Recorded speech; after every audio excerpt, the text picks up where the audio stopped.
I think we're going to be going live here in just a second or two. So hopefully that works. Already Hector thinks that I should be paying attention to him and not a hobby stream, but you know how it is. Happy New Year, everybody. I'm ready to do some hobby this year. I hope you guys are too.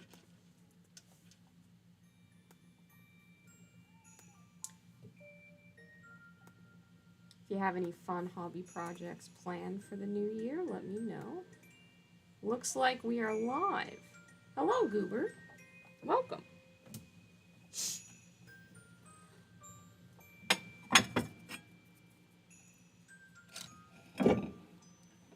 Just getting everything all set up here.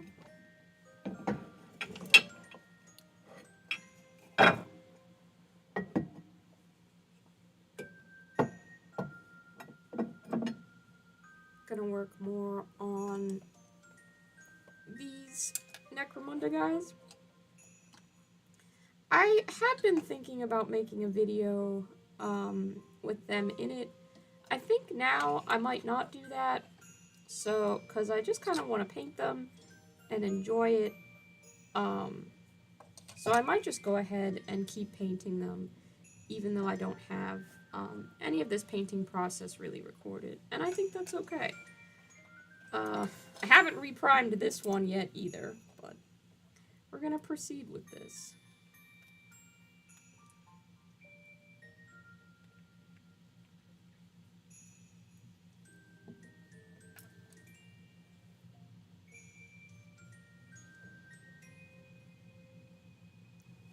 Oh, let me actually put the model I'm painting in frame. That would be smart. How are you guys doing? You been up to anything fun this New Year's? I didn't do anything in particular today. I did spend yesterday, New Year's Eve, playing some games. I've actually gotten more gaming in this week than I have in quite a few weeks, so that's pretty cool. A couple of days ago I played Flamecraft for the first time, and that was super cute. And just recently I played some Malifaux. I have to practice at Malifaux and get real good so my buddy Mark doesn't beat me and then force me to paint Nurgle, since we have a bet going. I did win that game of Malifaux, which bodes well for me. Hello, 80. Hello, Riley. 80 and Riley both. What are you doing awake? You are both up far, far too late. You poor things.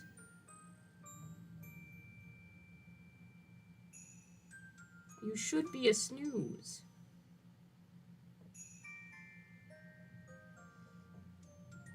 That's how I know that this stream gets regulars, when I can scold my viewers in European time zones for being up too late, because I know that they're up too late.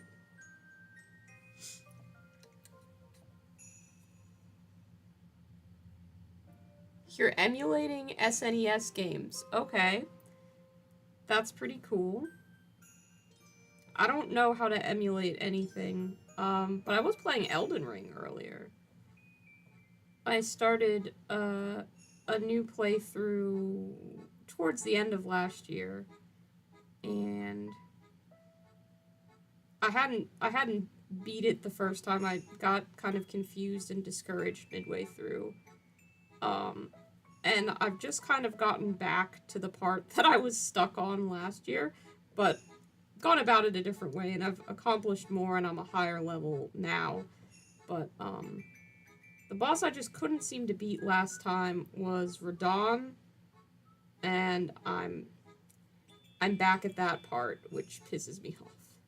He's such a big, fuck-off, huge, stupid, giant boss. I don't like him. He's also got, like, a dead horse coming out of him, which is just gross. But, I mean, Souls loves to put dead horse bosses and things, if you think of him and, Ludwig from the Bloodborne DLC.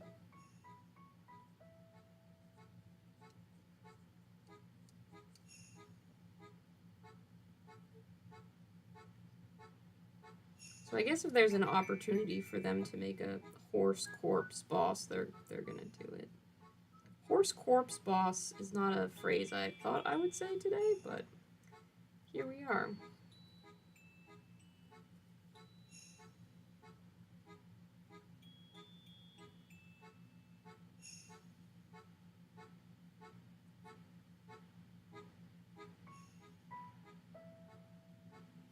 Got some more Animal Crossing music going in the background. For whatever reason, this playlist seems to be slightly more distracting than the ones I've listened to before, so might have to switch it up again, but we'll see what happens.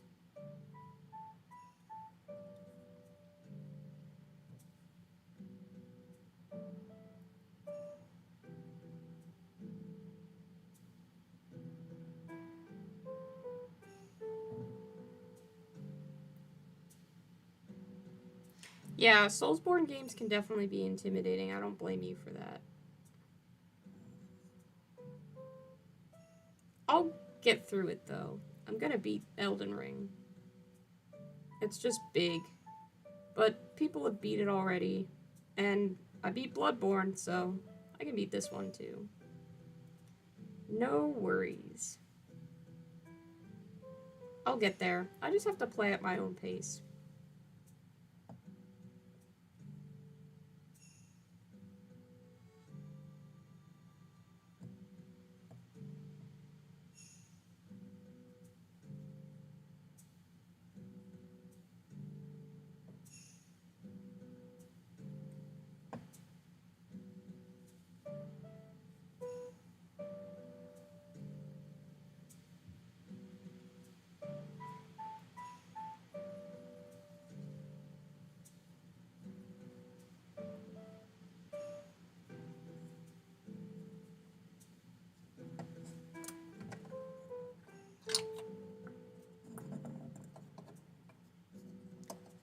Stream time. Yep. You like the music? Cool. Is the horse dead in Elden Ring? I don't really know. Oh, Lila, that's sweet. You don't gotta have to. You don't gotta. You don't have to get a second monitor just on my account. Welcome to the stream. How are you doing? How are Mochi and Cardamom?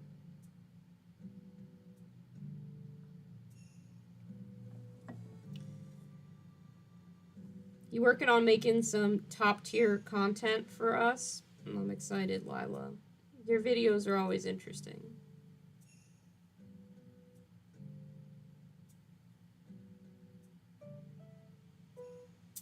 Fun fact, guys, I actually got the opportunity to play an RPG with Lila the day after Christmas. That was really fun.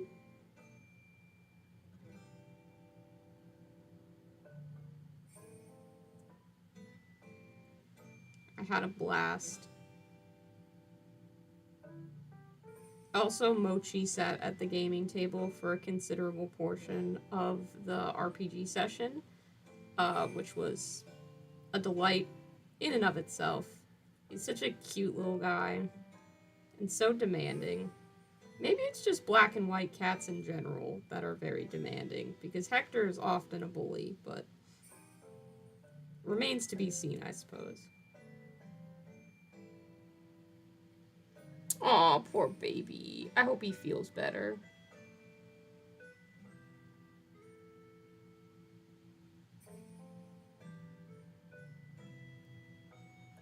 I didn't know that about the lore, Goober, that he learned, the character in Elden Ring learned gravity magic specifically so he could keep riding his horse. His horse doesn't seem like he wants to be there. I would not want to be there if I was that horse. And that gravity magic keeps killing me, so I'm not a fan. I was getting frustrated, so I had to stop today. But I did defeat, like, we beat the Rhea Lucaria area, so that's pretty cool. For whatever reason, my friend refers to Kaled, the creepy, gross, blood-rotted area, as Ohio, and so we've just been like, man, I really don't want to go to Ohio anymore. So that's been kind of funny, but it's scary and spooky, and I don't like it there.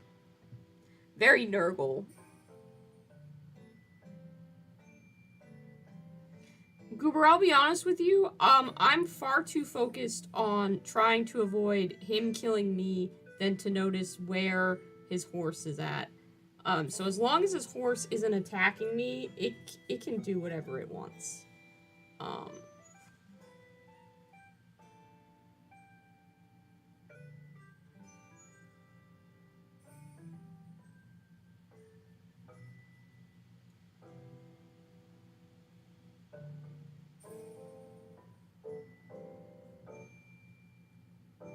Because Ohio, yeah, it's like a joke about Ohio being a weird little state. Apparently all the same rules that you try to do in Kaled would apply in Ohio, such as avoiding the locals and not staying there for any longer than you have to. I've only been to Ohio, the state, once, when I was very young, and we got stuck in like 4 hours of traffic, and it was very boring from what I recall.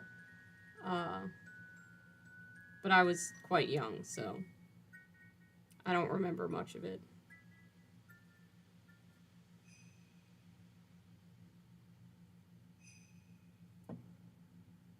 My entire perception of states is sometimes I was stuck in traffic on the way to get there. I remember being so frustrated as a kid because we always had to drive through Maryland to get where we were going, and the state looked so small on the map, yet would take up the majority of time, that I somehow didn't think it was fair. But that's, you know, not necessarily how distance works. Yes, I was told by my friend that the horse's name is Leonard, which doesn't make fighting that boss any better or more tolerable. Slightly funnier, I suppose. Oh, and let me know if you guys could, there's an HD version of this camera that is supposedly applied right now. I've got to be honest, I don't notice any particular difference. Maybe if I zoom in a bit. Like it doesn't look any different than my regular stream setup to me. If you could let me know if it looks better or worse to those of you who are frequent viewers, I'd appreciate it. Because I want to know if it's worth bothering with the HD version.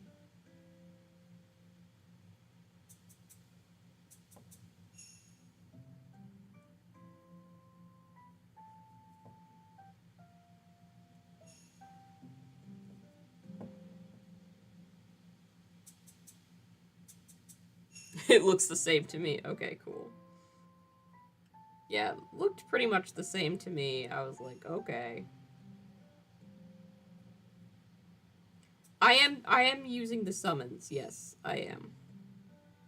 I didn't realize that they would re-summon after they died, so I guess, like, theoretically, I could just keep riding around summoning people, and having them kill the boss.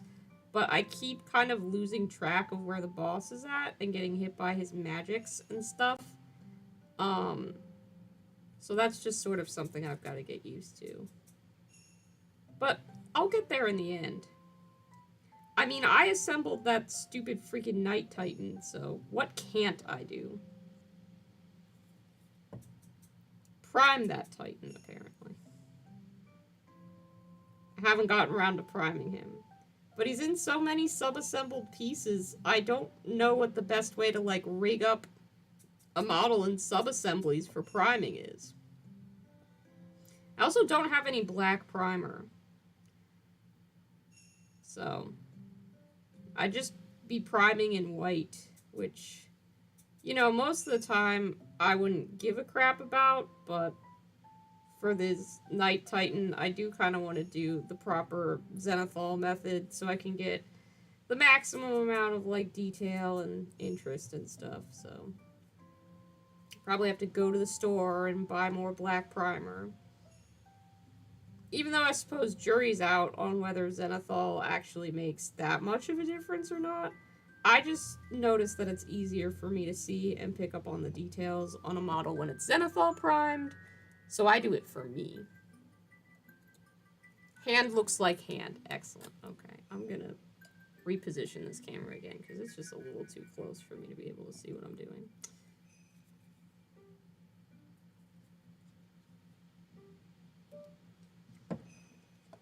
It's pretty rich for me talking about, like, I need to care how this was primed when, I'm just gonna, instead of repriming this, I'm gonna just paint directly over top.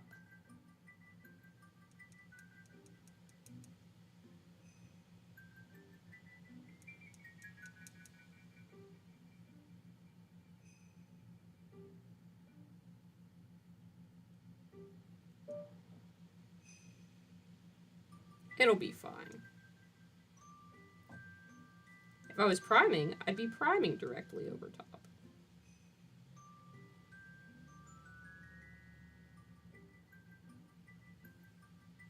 So really, when you think about it, it doesn't make that much of a difference anyway.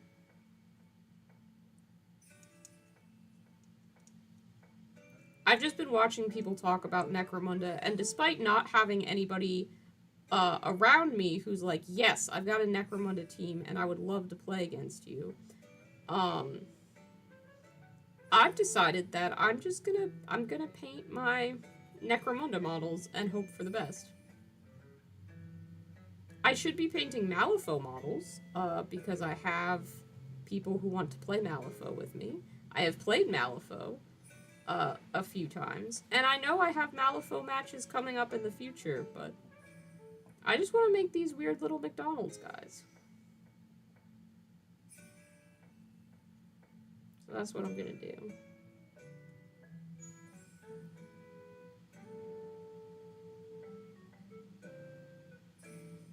Hi, Josh. You play Carcassonne? I don't know what Carcassonne is. Am I saying that correctly? Maybe that's a subsect of Necromunda. I don't really know. I haven't done that much research, as you can tell. But, you know. We're hanging in there. We're doing our best.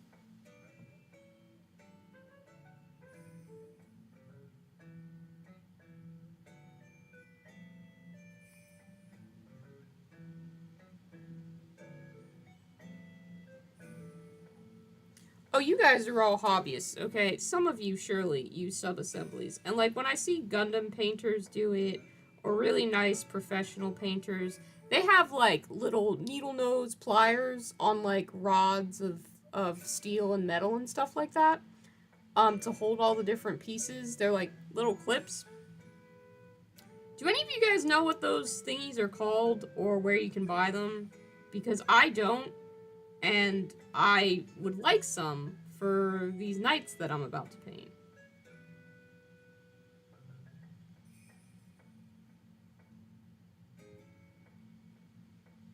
I feel like they'd be extremely useful.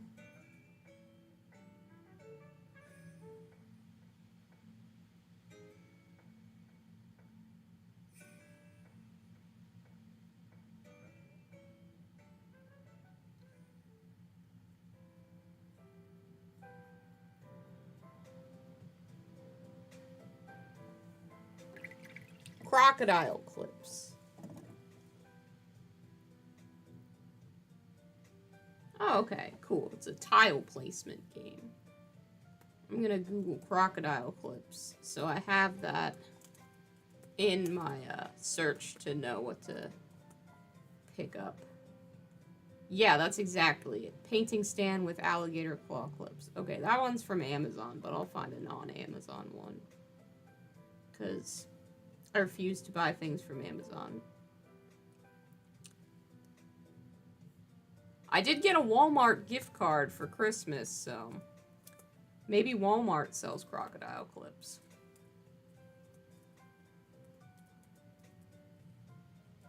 I love how my searches, when I type the word crocodile, the suggested end to that is crocodile dentist, or Crocodile Dundee. So, yeah.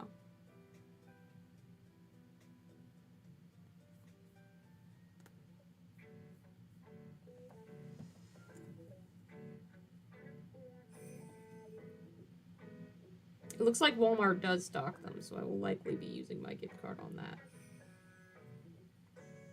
I learned a lot about different hobby products today while just sort of doing nothing on the internet. And it appears that Tamiya, the company that makes the panel liner that everybody loves, they do also have a line of, like, dessert whipped creams for, you know, fake, like, for making model food and stuff, which is the same sort of products that I use in some of my models. So it was really funny and interesting to see that a company that people already really associate with, like, miniatures and wargaming, makes kind of the same stuff that I would use. The websites that you can buy off for, like, purchasing things in the US, don't look great. It's, dubious at best. So I don't know if I'll actually order any of this, but I think I might try it out just the same to see. Because that'd be kind of an interesting little thing to mention in a video, that if an actual, like, company that people are like, yes, they make the Warhammer products, is also making the kind of stuff that I want, then clearly I'm just using typical hobby products for my regular, totally normal color schemes. He's still got the polka dots showing through under this first coat of yellow, so I'll probably have to do a second one, but that's kind of fun.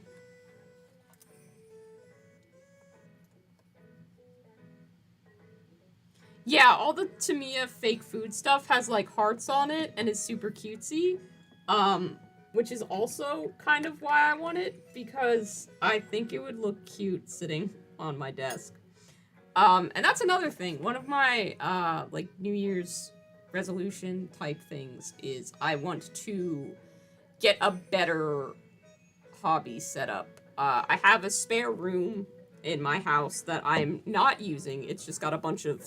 It's just being used for storage right now, and it's very disorganized with the storage that's in it. So my goal is to kind of organize that space, buy a nice big hobby table, probably paint it like a nice pink, just make a really cute, aesthetic little space for me to do all my hobby stuff in. And then to have that room open more often, because most of the time I just shut the door and I don't go in that room. But I think it would be really cute if I had a hobby space that I liked. And maybe I'll just save all of my cans of Arizona green tea and slowly build up a wall of them. I don't know if that's useful to anyone, but I don't know.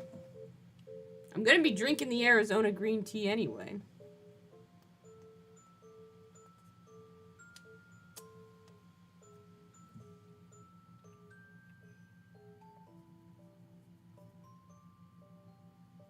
The bathroom carpet room, yes. Yes. The very same one, Cameron. The very same one.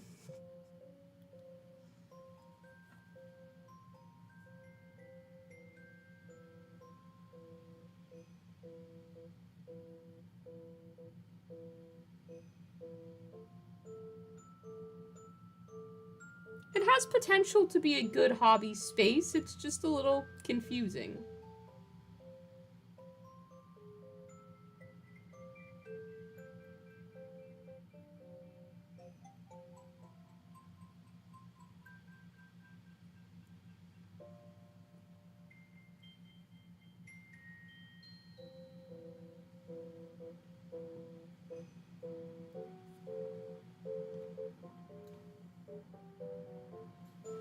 Cameron has seen this room and referred to it as the bathroom carpet room because in this room there is a closet, and in that closet is just a toilet, a perfectly functional toilet, no sink, and that's it. And the room is also carpeted. I don't know what to do with that. I don't know why it's there. I didn't build this house. But that room sure exists. So, yeah.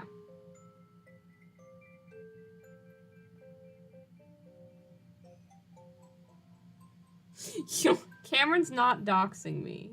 Cameron's doing a good job of not doxing me.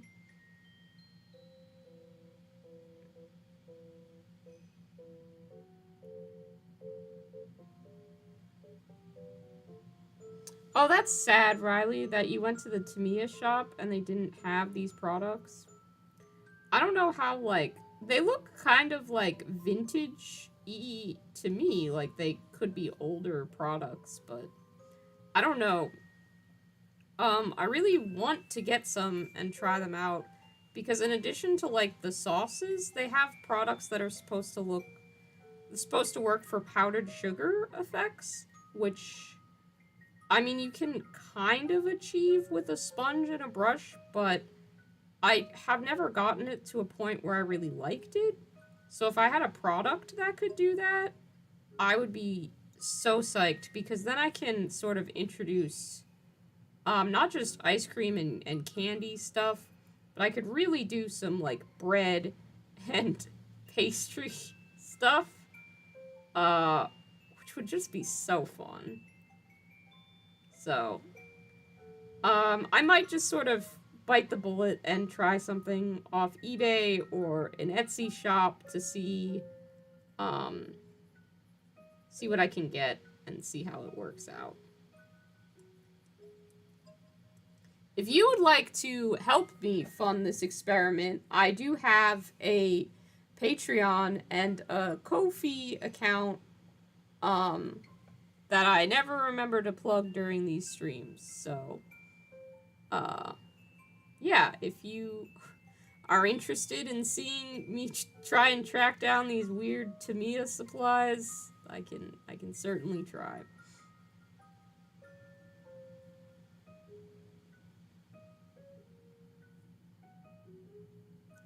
But we'll see what happens. I mean, right now, it's not as though I have a shortage of fun hobby supplies. I got so many lovely paints for Christmas. Been trying out Pro Acryl for the first time, and I really like their brand.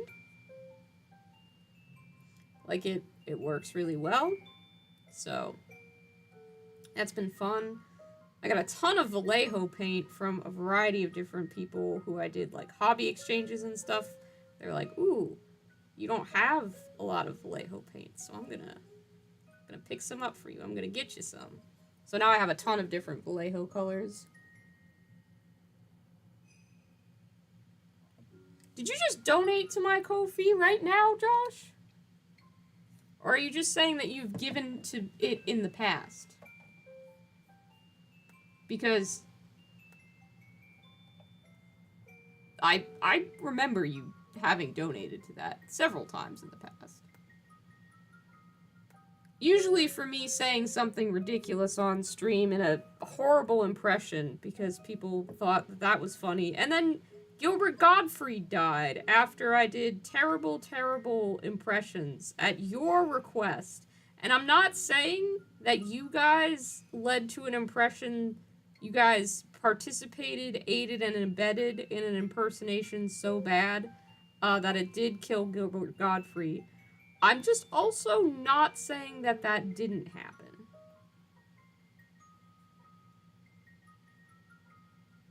Oh, you missed the start of the stream, Cameron. Today we are painting McDonald's Necromunda. I will find a catchier title for that, but you can see This guy that we painted before, he's the test model. So I'm working on getting everybody else in the squad painted up to this same level, and then gonna kind of figure out where to go from there in terms of basing. Trying not to make this scheme too complicated, they say, as they add stripes to nearly every part of the paint job. I try. Micromunda. Oh, that's pretty good. Necromunda. Necromundo, I'm loving it. I'm like the impersonation Death Note. God, I hope not. I would use that power for evil. I cannot be trusted with such things.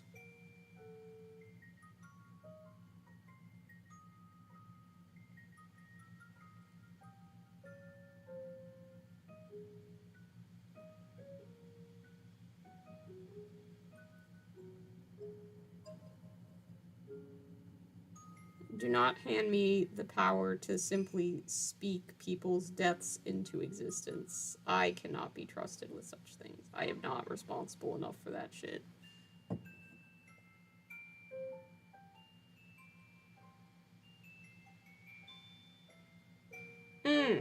Okay. I could see that, Riley, that it's like more for stores. I don't know, the packaging just looks so commercial. Like it has kind of an apple barrel paint vibe to it, you know? Or like sewing supplies. It definitely has craft store type packaging.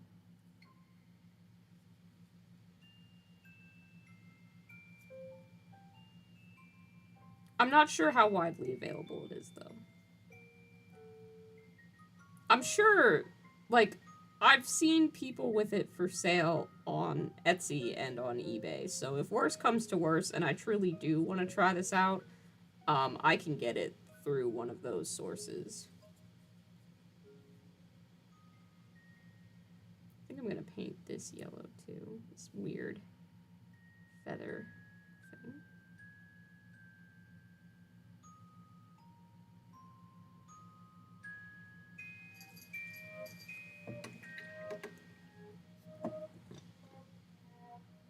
You found out that there's an official Space Marine chapter called the Tarantulas.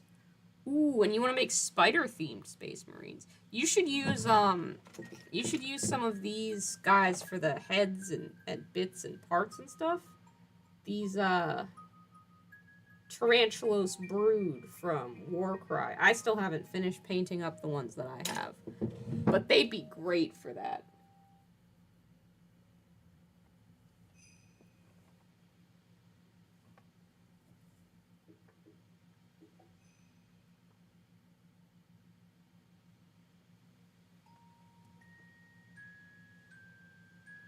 The close-up actually worked. That's good. That's good.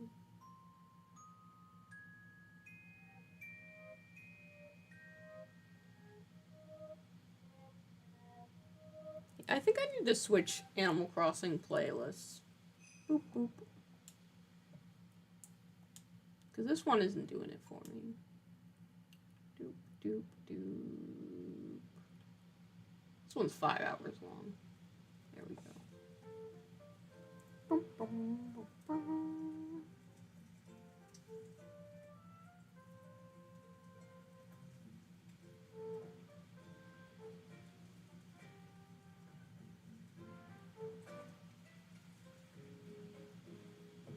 I have tomorrow off too, and I don't really have any strong plans, so I kind of want to try and get some of the hobby supplies I would need to prime and paint this Night Titan. But that would mean I'd have to go outside, and it's probably going to be cold and unpleasant outside, so I don't know if I want to brave the bus tomorrow for hobby supplies.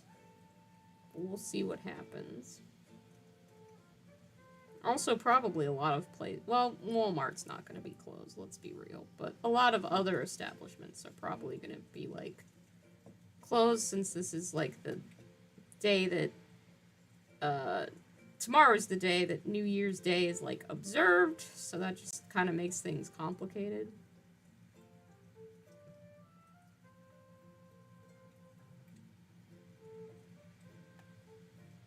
New year, new hobby supplies.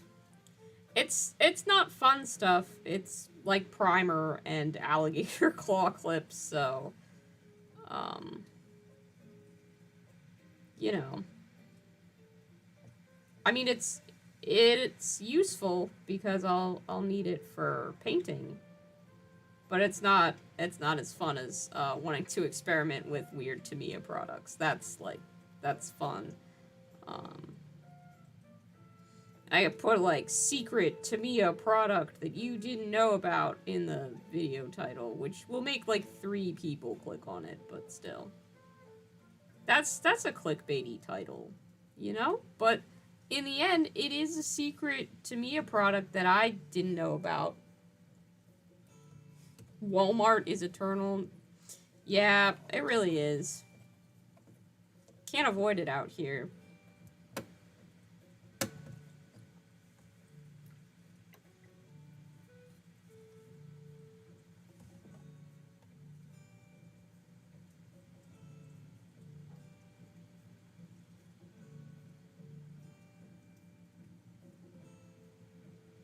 Maybe I should take some time during this stream to write out some of my hobby goals for 2023. Now that we're here. I think I've talked about a few of them on stream before. But I definitely want to play more skirmish games. I want to paint in smaller batches.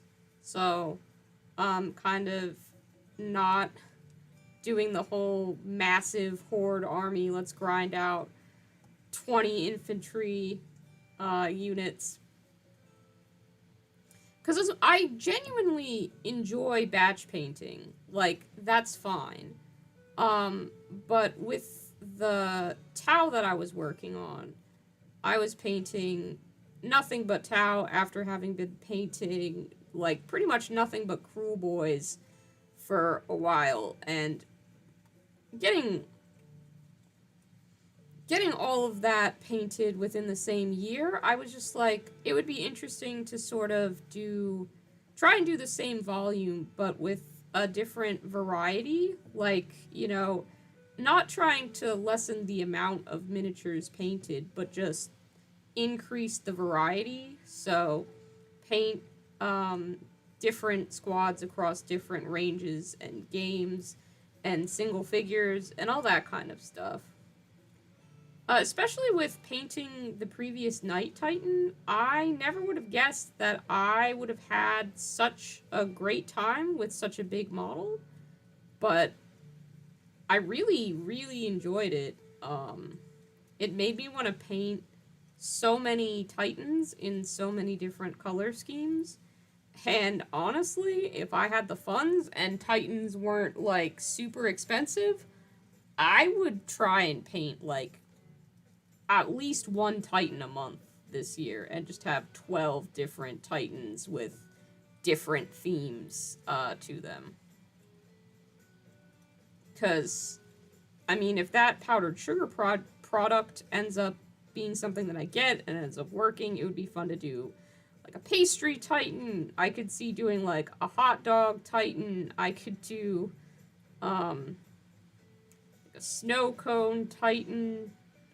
All kinds of different ideas. For the army that I'm painting, I really do, like, I have a bunch of different ice cream Titan ideas that I really want to kind of keep together, and I want them to stick in the same sort of space, and I'm excited for how that army's gonna look once complete. But yeah, if I had unlimited budget and time, I would definitely be painting just a shit ton of Titans. Titan candy miniature. Secret Tamiya products that will blow your mind. Yep. Fiverr pilots to a Titan-based channel. Pivots. I said pilots. I meant pivots. No, I don't think you guys have to worry about me pivoting in that direction anytime soon. Although that would be really funny if I ever get, like, signed on as a, like a GW partnership sponsor program kind of thing, and they're like, alright, what kind of stuff can we send you? And I'm gonna be like, listen, I want all of your Titans. I want every single Titan. I want multiple Titans. I want your big, stompy Titans. And they're gonna be like, we thought your channel was more about, like, little goons, little gobos, little tiny things, tiny goofy things. And I'm just gonna be like, give me the Titans. I will build a gumball machine Titan. I will fill the carapace well with gumballs. And they'll be like, you know what? We need to reconsider this partnership. We need somebody with a brain who acts like a sane individual to represent our products, as opposed to whatever this kind of unhinged nonsense is going on right now. And I don't think I'd be able to blame them for that, you know? I'd be like, you know what? That's fair. That's very fair. Yeah, I'd definitely do a Gumball Titan. I don't understand the scale, Soda. I need to see a photo of an Adeptus Titanicus Titan next to, like, a big Titan to understand the size of them. Because I don't currently understand that, so I can't really fathom it, if that makes sense. Also, I kind of like the fact that Titans are big. That's an advantage to me. Oh, they're like Battletech size. I mean, that would definitely allow me to paint more Titans, so I see where you're coming from. I do. I just happen to really enjoy the fact that the Titans are big. They're bigger, they're on a larger scale than what I usually work with. And that's neat for me. I like that.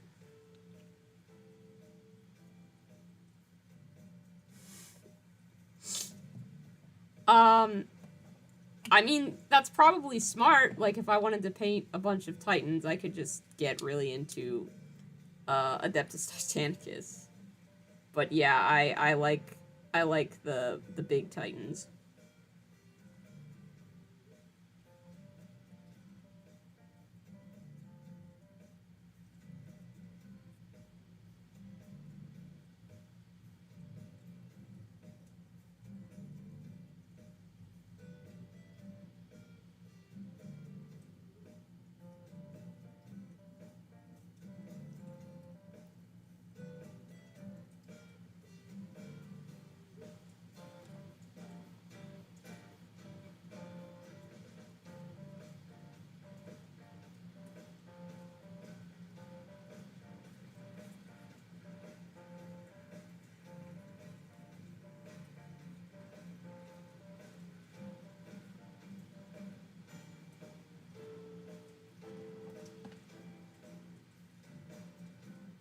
There's, like, a surprising difference to painting a model that is a Titan as opposed to a model that is smaller. I didn't expect there to be such a stark difference and such a difference in how painting can be enjoyed, but there really was.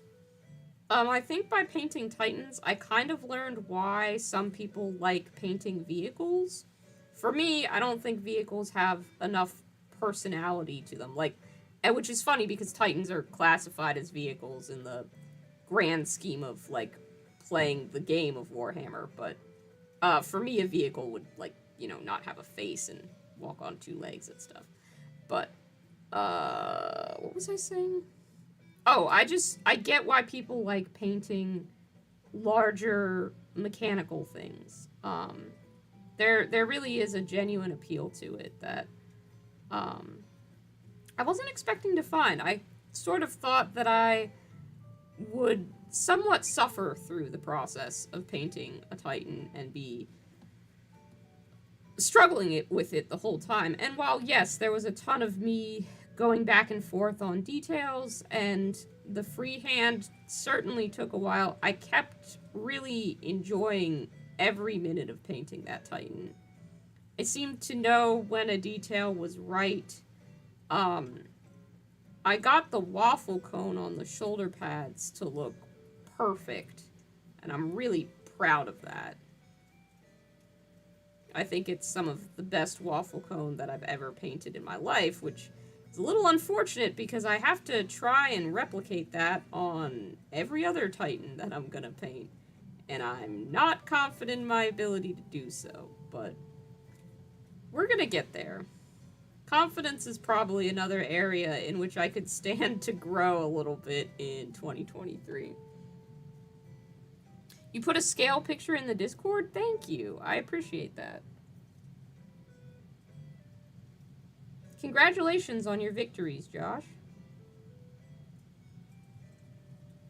I won my game of Malifaux the other night, and it did feel nice to win, especially because I was playing Cam, and Cam understood how to use his team a little bit better than the last time when I had played, and we both were shaky on the rules at the start, but we sort of got into them as we went further on. So it didn't feel like just an easy victory or anything like that. I did have to put a lot of like thought and strategy into it and stuff. It did boost my confidence just a little bit, because as far as I know, Mark has never played a single game of Malifaux. So he's talking a big game about being able to beat me when he plays, and he'll make me paint Necromunda. But I will have been trained for this match, you know? I'm gonna have played at least I have like 3 full games of Malifaux under my belt at this point, with hopefully more on the way.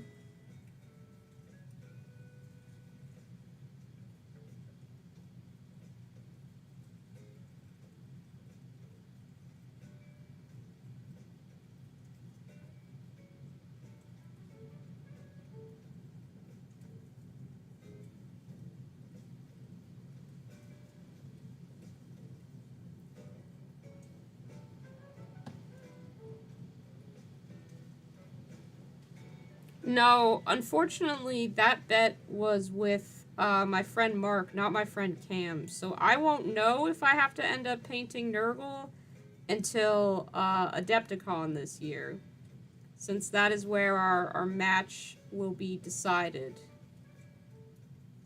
Likely in the hotel room, hopefully after a long day at the con, meeting up with people and having a good time. Or maybe, I don't know, we'll use some of the play space in there, and if anyone's at Adepticon and wants to come watch us struggle our way through a game of Malifaux, then I can let people know if they'd like to stop by. Of course, that is granted that Mark is alright with an audience to his inevitable defeat, because I don't want to just say, hey, come on by, everybody, and then put undue pressure on my opponent. I'd like to win, but you know. So what I'm saying is, hopefully drunk. I don't know that that's going to happen. Mark can handle his alcohol far better than I can.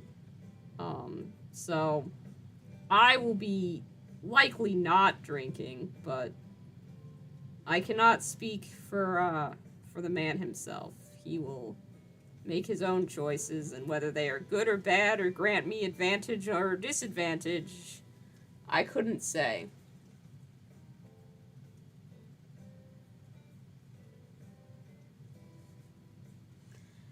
You're really on about this chicken Titan. Like, I don't think I fully understand what you are wanting out of this Titan. Like, are you wanting a chicken like, the animal? Like, with feathers and stuff? Or are you wanting, like, a fried chicken Titan or a grilled chicken Titan? Or some other chicken dish Titan? Like, is this a chicken Parmesan Titan? I need more specifics, Josh, because I don't get it. I'm so sorry.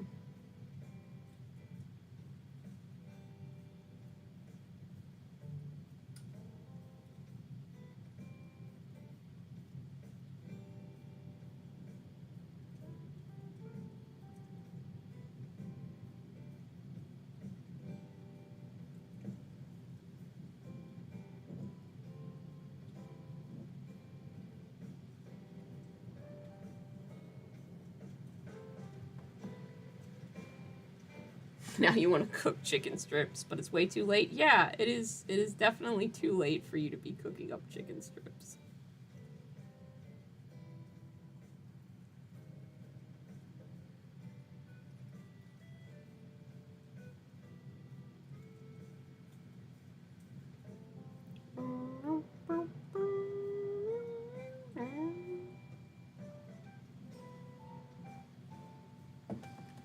I was about to drink my paint water for a second there.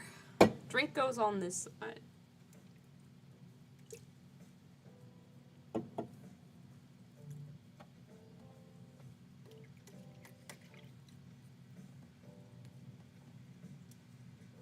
I'm gonna check out that picture that you posted, Soda. I want to see the scale of this.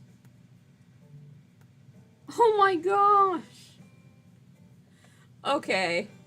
So that's like one of the huge Forge... Is that like... Because that's not the size of the Titan that I have. That's like one of the Forge World big Titans. And then...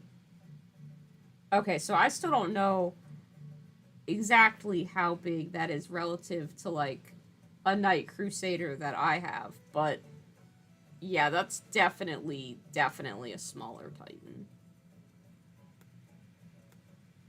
There's gotta be people out there. There's gotta be Warhammer collectors with too much time and money on their hands, who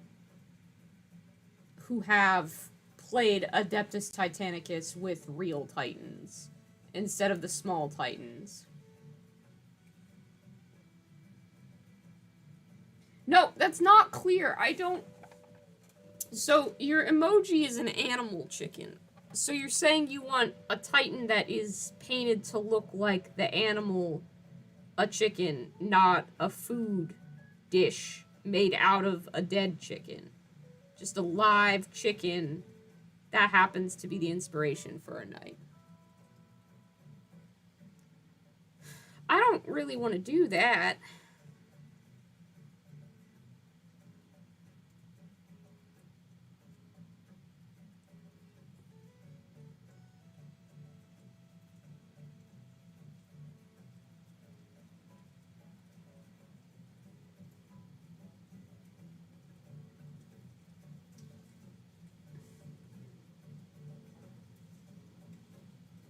Still unclear, Josh. You're gonna have to tell me specifically what your vision is for this chicken Titan. We have to stop talking about Titans, because all I want to do now is go prime my Titan that I don't fully have primer for or alligator clips for, so I can start painting it. But I just did a Titan video. I can't do 2 Titan videos.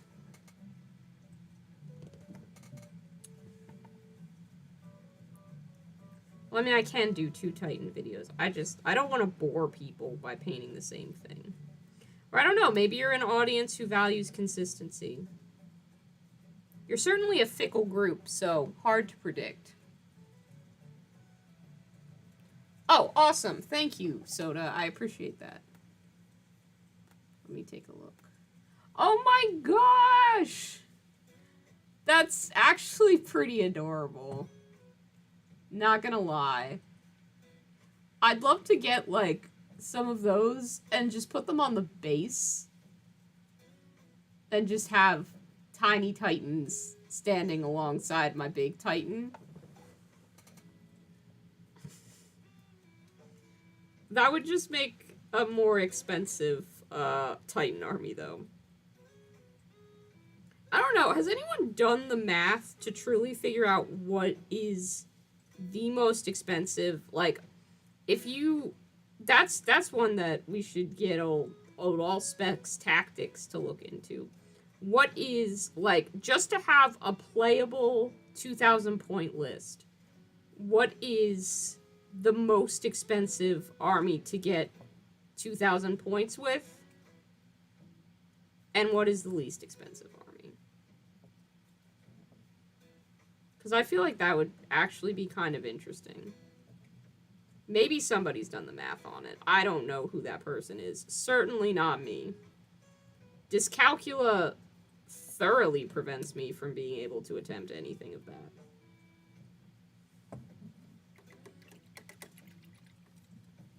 I just want the knowledge. I don't want to do the math. If the big Titan dies in the game, the little ones swarm out. It's just like Zinch models. The most expensive armies per point are Adeptus Mechanicus and Genestealer cults. They have new kits that are expensive, but are horde armies, so you need lots. What isn't a fucking horde army besides Night Titans, honestly? Because I keep saying to myself, I'm gonna buy, like, if I start another army, I'm gonna be sure that I don't choose a horde army, which was the whole point of me originally choosing, like, when I had the chance to choose an Age of Sigmar army, I originally selected Soulblight Gravelords, which turned out to kind of be a horde army, because you have to have tons of zombies or skeletons. Crewboys happened and I fell in love with the sculpts, but are also a horde army. Orcs and goblins for 40k, also a horde army.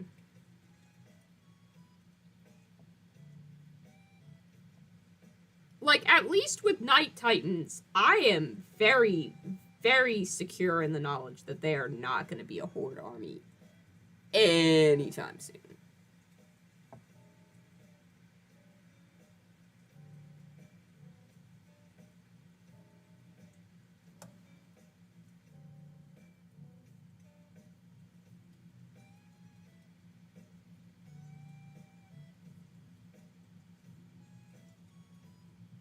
One of my New Year's resolutions this year is to try going to a 40k night at my local store, because I do want to learn to play. So I've got to work up the nerve to do that and see how that goes. But I want to have my nights, well, obviously I have to have them assembled, but I want to have most of the painting at least started on them before I would approach, so that I know how our local group reacts to seeing some ice cream nights. Then I can kind of go from there as to whether it's going to be a group I continue with or not.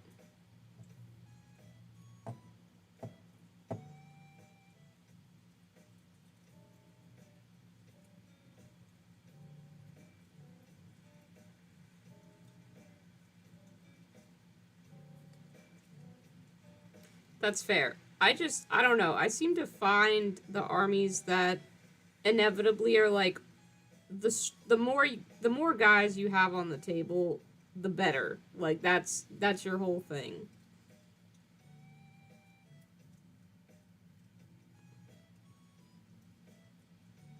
So I'm really excited about learning knights who presumably don't have as much going on. But we'll see. I mean, this is all theoretical, because I don't know how to play very well. Or at all. The last game of 40k I played was probably in 2020.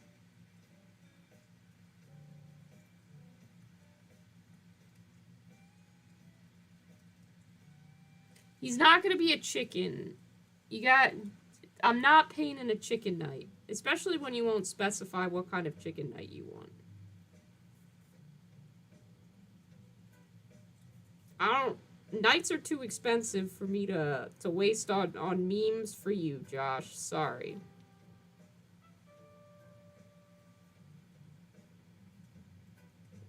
But if you do want a knight that is a chicken, I can help you out with that. I do have one thing. Alright, Josh, this is just for you. Because you love chicken knights so much. So one of my favorite games on this planet is Animal Crossing. And my favorite villager, ironically, is a villager called Nox. And I'm pulling up a picture of him for you guys right now.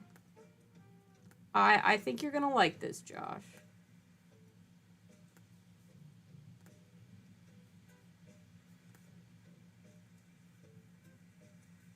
Figure out where I saved this picture to. Yep.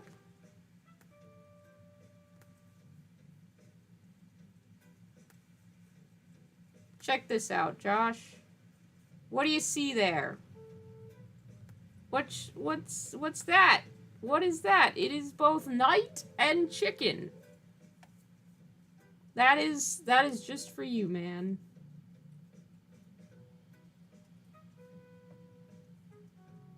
Tug Timotome Knight.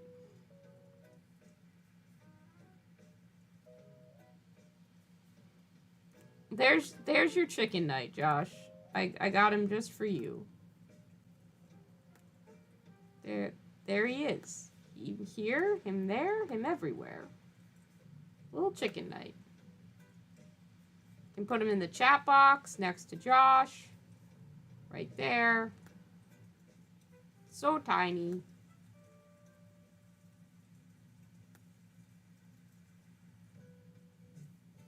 Alright, that's enough of that.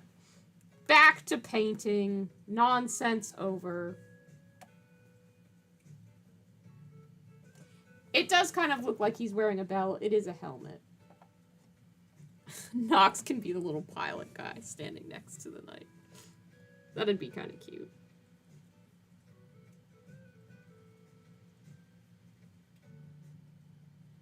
I suppose they do all have pilots, so I could paint up pilots for all of them.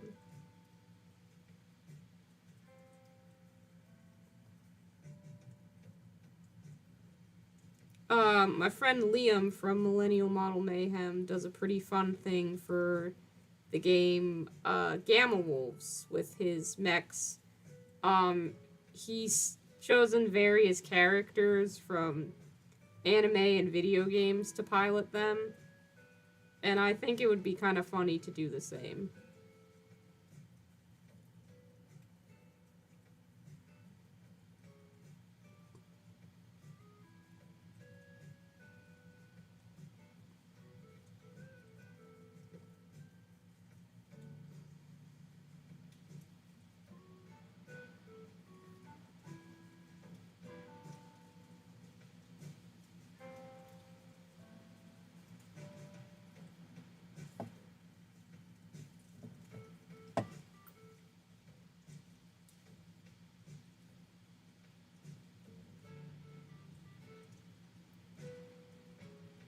I don't know that Nox from Animal Crossing would be the best choice for a pilot, though. I don't really think that he would enjoy the war of, the 41st millennium. That might be a bit too much for him. He's just a peaceful, sweet little guy. He can stay in my town and not have to pilot a Gundam for a living.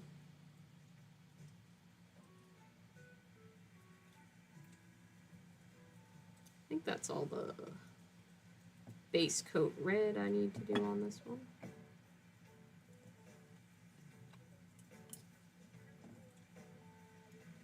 This guy's shoes certainly need the second coat.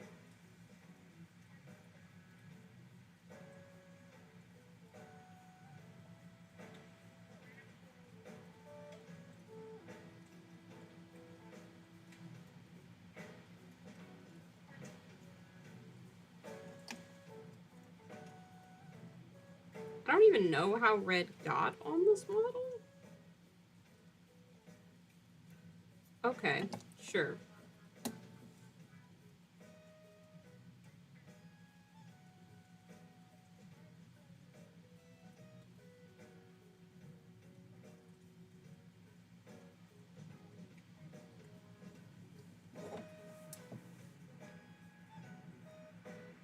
Florida Key Lime Chicken Night Titan. No, see, you're just getting more obscure.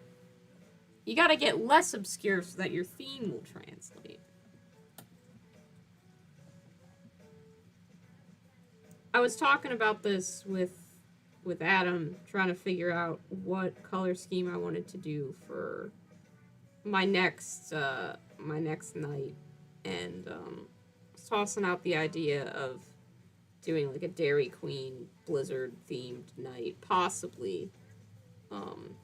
And Dairy Queen isn't universal. They don't have Dairy Queen in Ireland, so I was like, oh yeah, it's an American chain, and you know, it's well enough known here that I wouldn't feel weird about doing a Dairy Queen night, but it definitely is something where I want these nights to have a pretty universal appeal, so I gotta think about just what it is that I'm gonna end up doing on this one. It was really fun to discuss the various ideas with someone who has a lot of really good ideas and opinions and has helped me work through like multiple problems on painting stuff before, and just in general, like other stuff going on. He's a good problem solver. But sometimes I just need someone to talk out ideas to, and then eventually I'll figure out what to do on my own. And I just have so many things I want to try out on this night that I'm probably going to have to end up sketching a few of them up and then deciding which ones I actually like.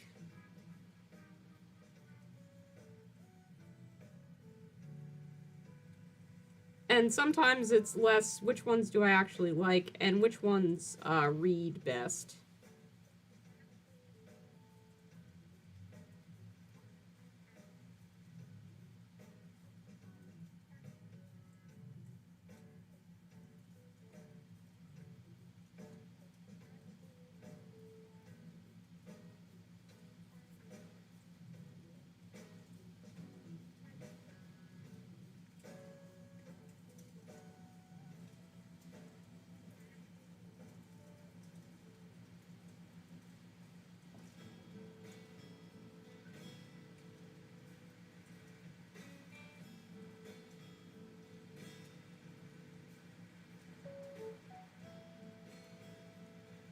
Yeah, I definitely chose far too complicated a color scheme for these guys.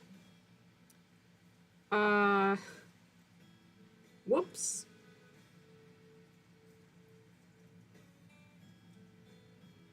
It ends up looking so good, I hardly mind, but it's like, they're gonna take a little while.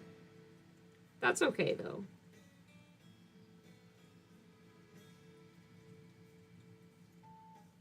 I don't have to have these done by any kind of specific deadline.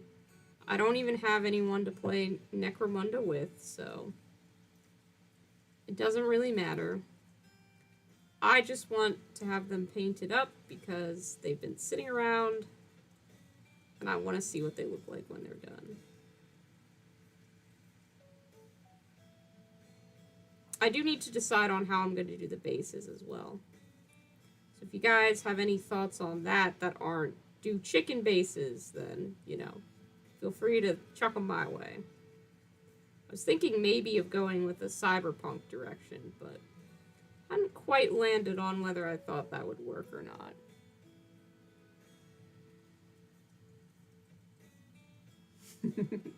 I like your Eldar Scouts. I wouldn't look at it and say blue raspberry. It's more of like a, ooh, that's a cool galaxy Eldar. But if you say that they're blue raspberry, then hey, they're blue raspberry.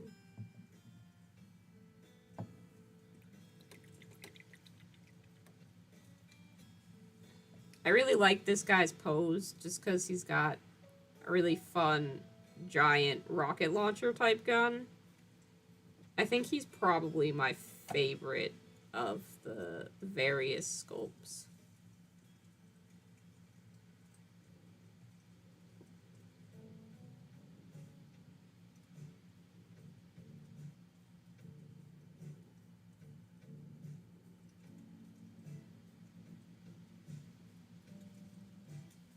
Not that that meant I did a great job on base coating him, because I'm still seeing areas that I missed.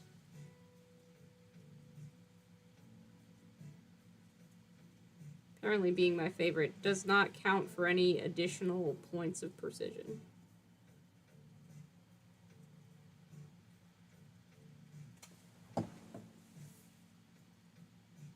Chicken base, that's silly.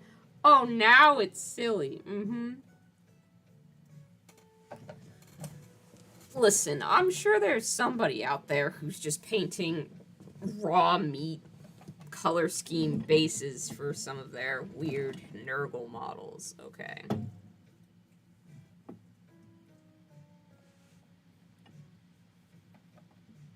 It's a deconstructed blue raspberry. You can't just throw the word deconstructed in there to make it sound chefy.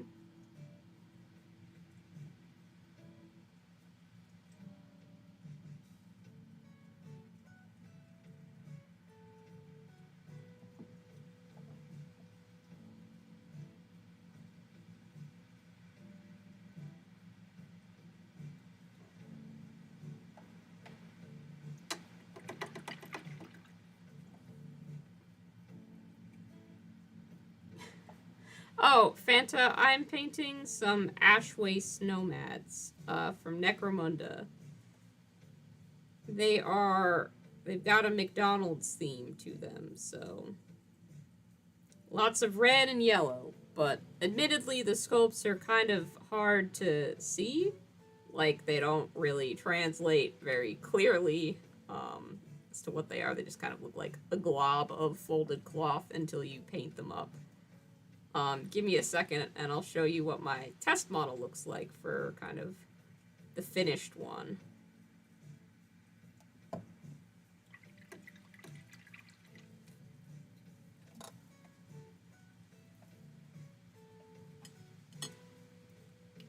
So this guy here, this guy here.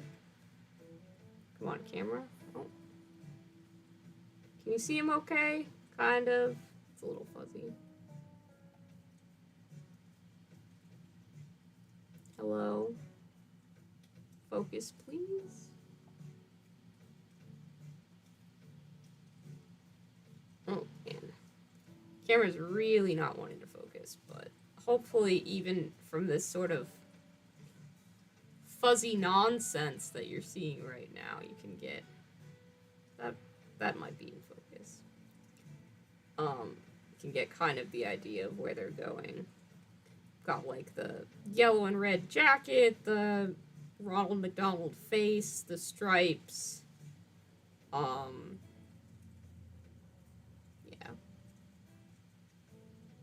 Just fun little McDonald's colors.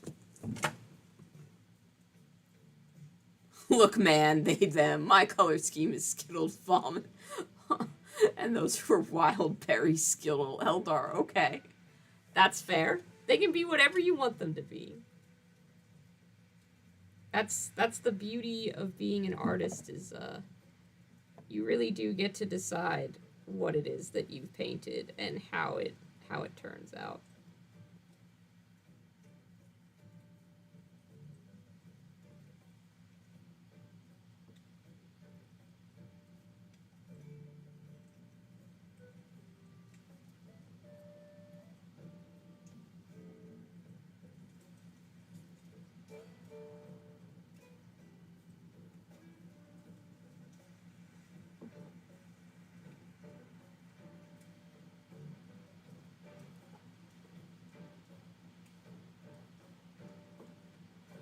There are just so many belts and straps on these guys. My goodness.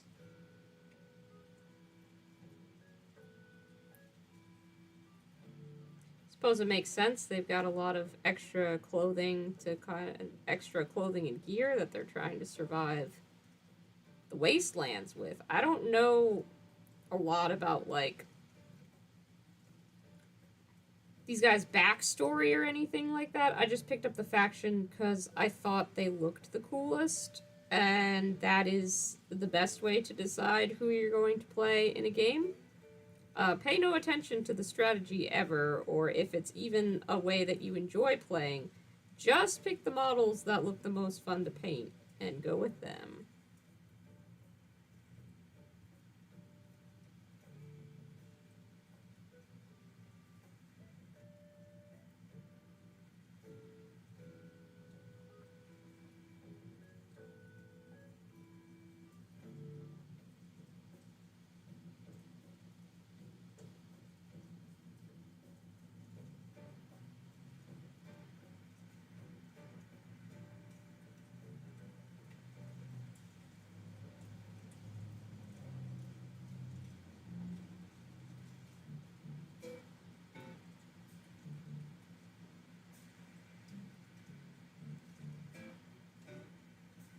You gave me basing ideas on Discord? Okay. I'll check that in a second. Need to get more red on that palette anyway. I'm glad the idea communicates well enough, Phantom Warrior. I really am. Let's see. White marble with black, like a diner tile. I don't know that that's gonna work, because like these bases already have a good deal of texture on them. So I'm not sure how well that would work. Maybe though. Maybe. But add pipes and wires and shit, yeah. I mean, it's not bad. It's not bad.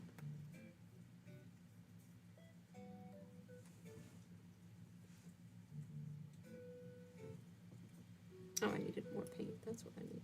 Boop.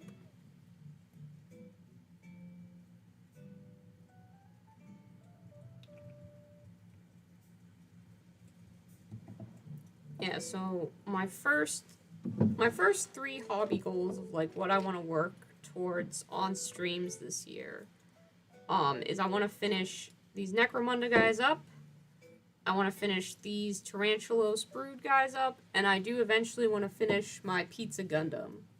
So that's kind of probably what I'm going to be streaming for the foreseeable future in terms of projects.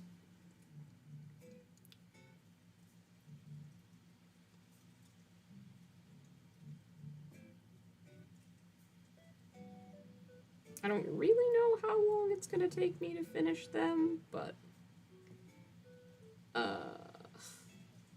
they're just, you know, they're not things that I'm gonna be making videos about, so I will just do them in whatever time I care to do them on, and if I decide to work on them, like, not on stream one day, it's not a big deal, all that kind of good stuff. Tau Test Kitchen will be returning, though. I will pretty much be, like, finishing this squad, painting some Tau. When I get tired of painting Tau, I'll do my next, like, batch squad of stuff that I want to do, so it'll kind of flip-flop between the two. But once I'm done with these McDonald's guys, you're gonna see the return of some key lime pie Tau as I paint the next couple of Tau that I have to paint.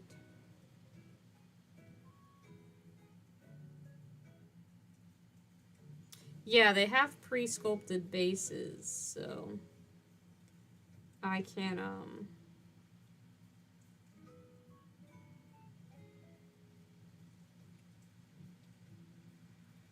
go about kind of working out a color scheme that will work, but keeping the details on the sculpted base, I'll probably stick with what's, you know, been sculpted there.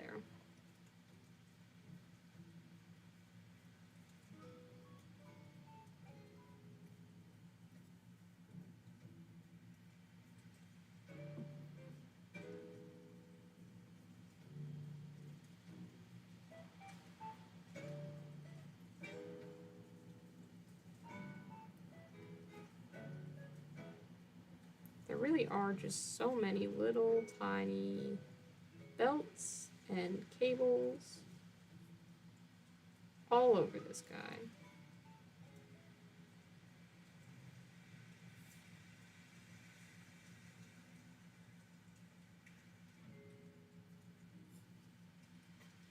Well, that's probably good, because at no point does one area look too red or too yellow. It is always a good mix of both.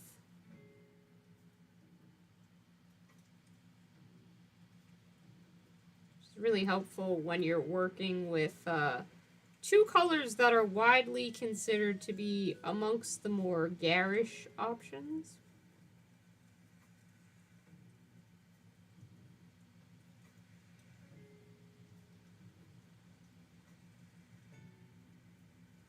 This one has some kind of weird sock thing coming down, but I think I'm just gonna paint this all as like a boot, because I don't know if that's meant to be treated as two different materials or just a different, like, tailoring choice for one of these materials. It's another fun thing about not understanding how cars or robots or apocalypse clothing works. A lot of it's just guesswork.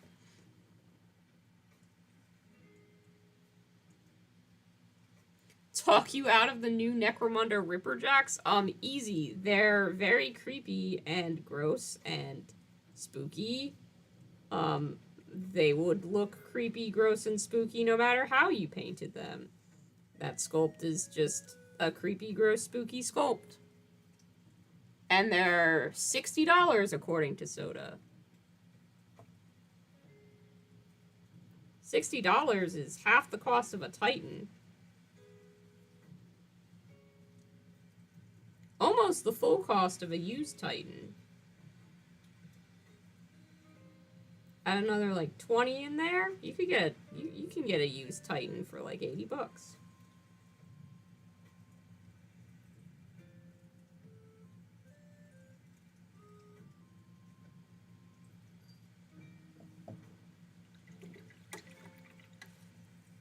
I don't like Ripperjacks, but you know, they're kind of like face huggers, I guess. Maybe. I don't really know what their deal is. I don't really know as much about the Necromunda lore as I should. I started watching channels about it, and then I got discouraged by how expensive the Ashwaste box was. Like, I was all geared up to buy that and use it as my gateway into Necromunda, but when it launched and it was like $300, I was like, Necromunda is a little too pricey for me. I'm gonna pass on this one. But then I picked up a squad of Ashwaste Nomads just because I still wanted to paint the sculpts, so. Eventually I do want to get like a little... The Forge World one, he's like a Star Priest host, which isn't the right... maybe he's a Storm Priest or something, but he's like a guy on an injured bug man, and he has a very nice cone-shaped helmet. So I think it would be fun to get him and paint the bug like a hamburger and make him the Hamburglar on top of it. I don't know why I think that's funny, but I think it's funny. Used Titans from the used Titan lot. We got Crusaders and Errants on a discount. 0% APR financing. No money down. Used Titans. This one's seen under 3,000 wars. Not miles, wars. Guaranteed to be free of chaos gods or your money back.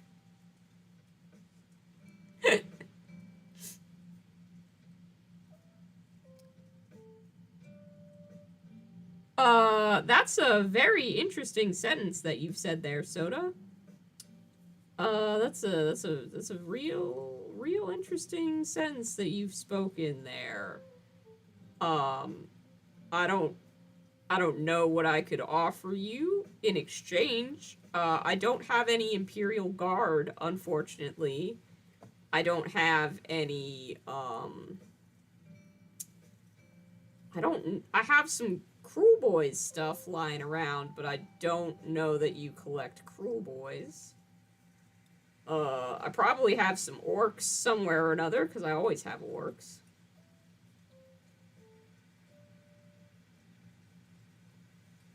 There's probably something else I got.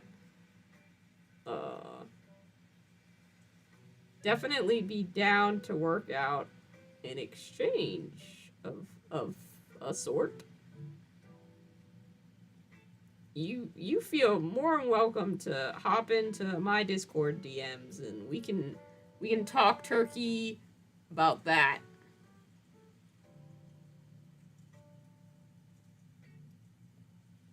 They're very shooty. They look kind of like they'd be shooty and less melee. And I always think that, like, in tabletop games, I want to be melee because I really like melee characters in video games. Like, I don't want to bother with magic. I don't want to futz around. Even in D&D, I like to play fighters and barbarians. But with war games, I'm always a little bit hesitant to charge in. I don't feel like I actually work that well with melee squads, in war games. So that's kind of why I was looking into Tau. I wanted to sort of try out the exact opposite play style from what I had. So finding out that the Ash Waste Nomads are also kind of shooty is really nice to know, actually. But yeah, if you are just looking to rehome a gang and you don't mind me turning them into hellish McDonald's things, then you know, we could definitely figure something out.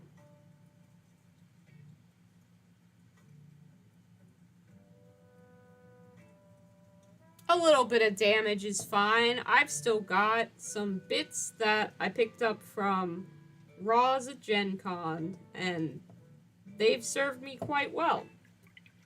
I'm sure we have something we can fix up a staff with. Let me take a look. I don't keep a lot of bits, to be fair. I'm not one of those people that saves everything that I cut off. Oh, I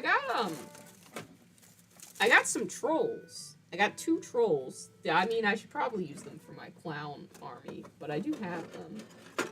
Just looking through it, stuff that I got Bayou Gremlins in here. Need to add that to the list of stuff to be painted.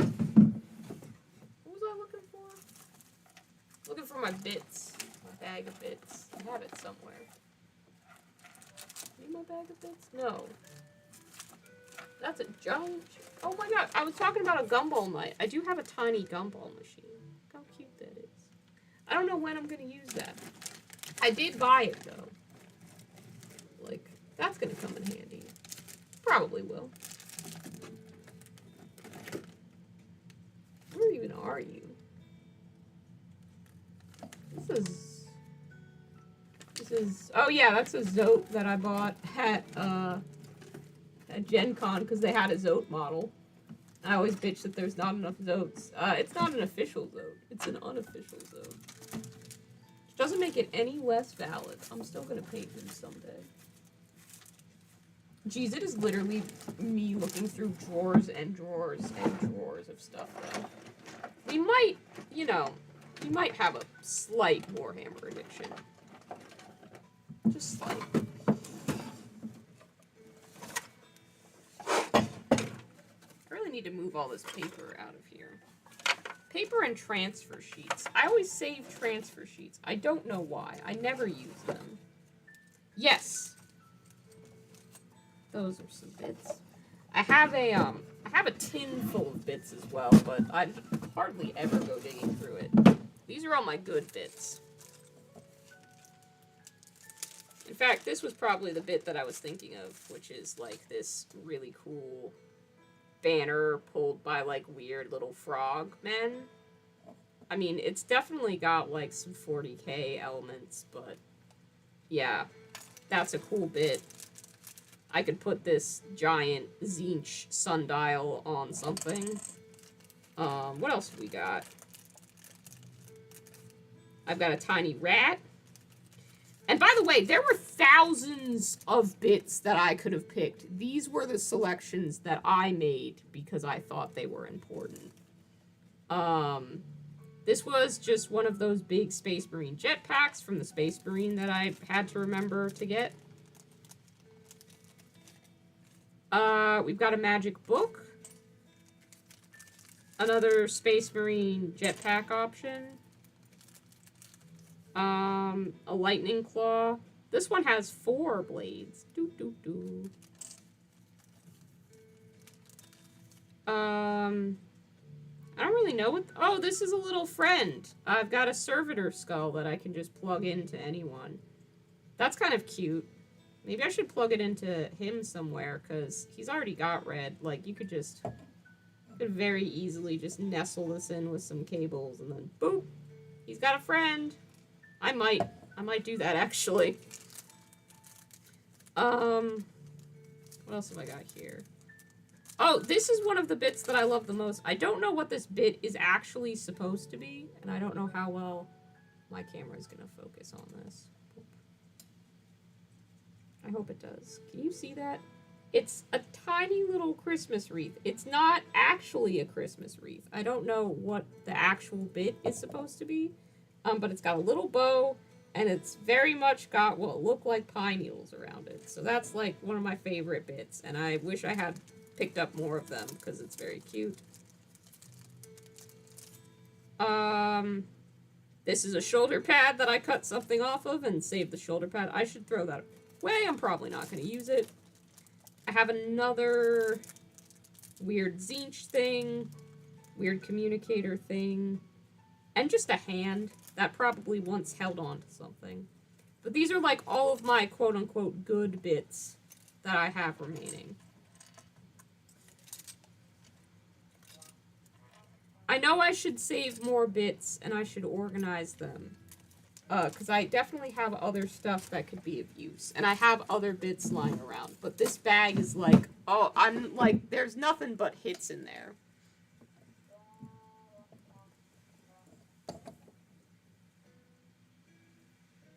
I'd say we're going to do a breakdown of the factions, stay tuned. But I think Nomads are 7th in line, so it'll be a bit. I mean, my paint job's gonna be a bit too, so who knows. Oh, thanks, Christopher. Finally, we have a lurker that admitted to being a lurker. I always am like, there's probably people lurking, and I should thank them. But nobody ever says anything, because I think that's, you know, pretty typical of people who lurk on streams. They're just enjoying the vibe. They're there for some chill, nice hangout time, which is completely legitimate and a valid way to enjoy streams. But I forget that you're there, lurkers, because I have a poor memory and ability to remember things that aren't flashing and bright and right in front of me. So to Christopher and the other lurkers, thank you for being there. I really appreciate you tuning in, and I'm glad you're having a nice time. Yeah, it does kind of look like a donut, that little Christmas wreath bit. I agree. It does. I'd love to do a donut paint job sometime. That would also be really fun. A donut night would be hilarious. Krispy Kreme night. Or Dunkin' Donuts night. or non-denominational donut night. Got a lot of different directions you can go in.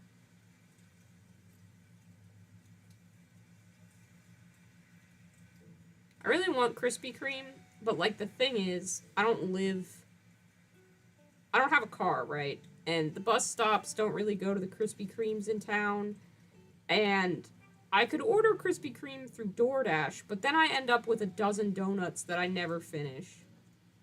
So it's very rarely worth it for me to get donuts, which is sad because I like them.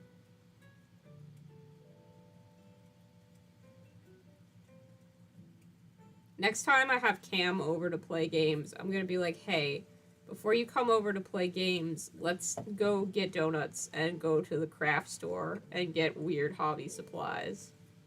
That's what our plans will be.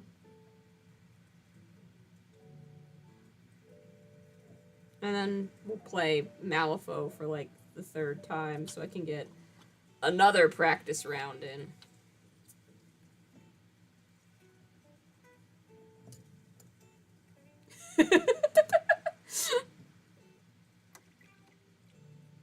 Or I mean, we could just hang out. We could just hobby and vibe. Like, I forget that people can do that. You can just hang out and paint with your friends. You don't always have to be playing games or gearing up to play games. Josh, you are not a long-time lurker, first-time chatter. You are a long-time chatter, first-time lurker, if that.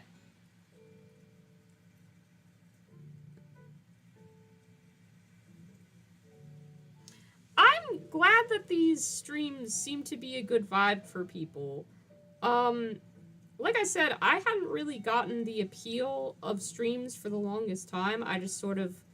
This all started because I was doing somewhat good in Dead by Daylight, and Adam was like, you need to show me what you're doing because you're not explaining it well, and I don't understand how you're getting 4 kills because you shouldn't be, and you're bad at playing killer. Not in like a rude way, just in a true way, because I am bad at playing killer, and I did not understand how I was getting 4 kills.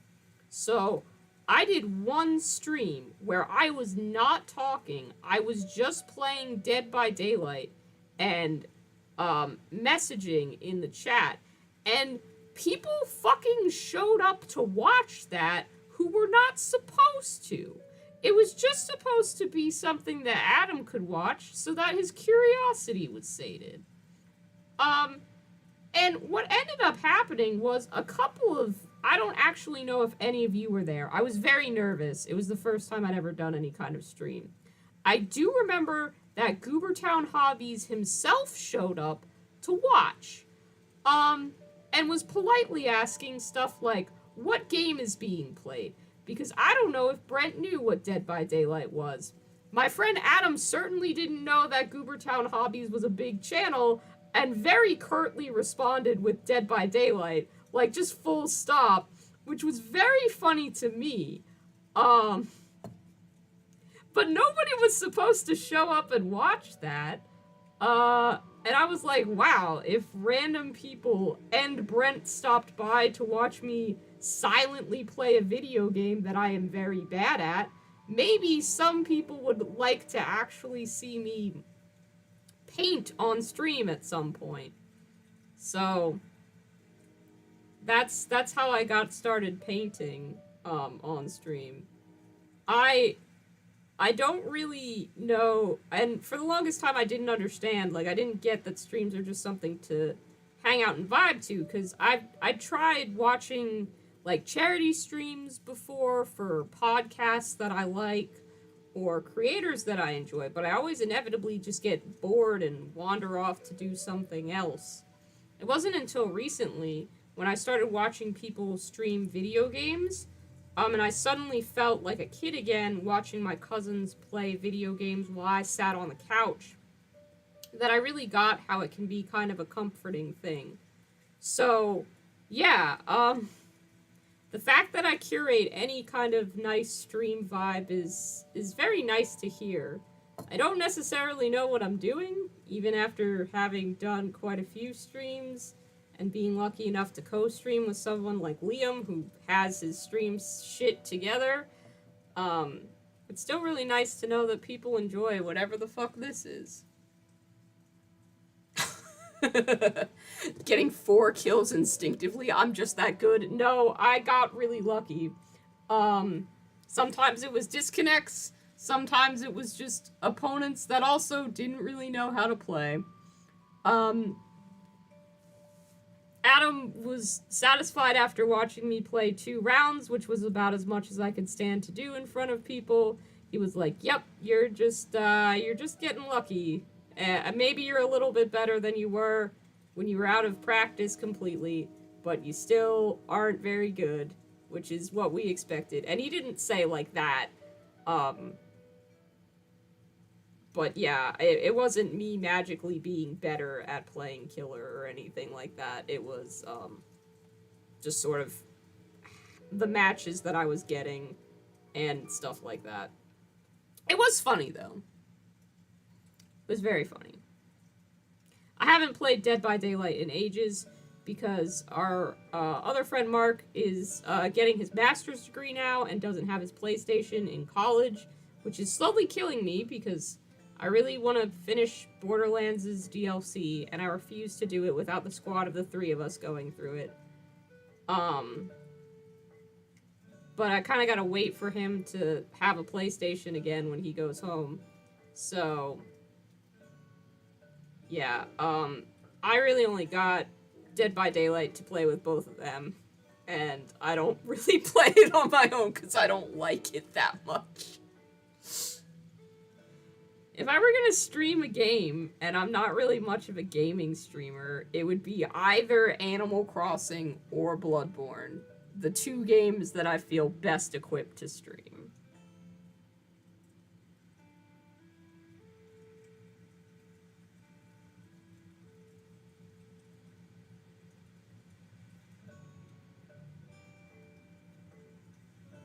But I'd much rather stream painting. I don't really think I'm gonna do video game streams anytime soon. I like painting. Painting is definitely where I feel like the most comfortable with stuff.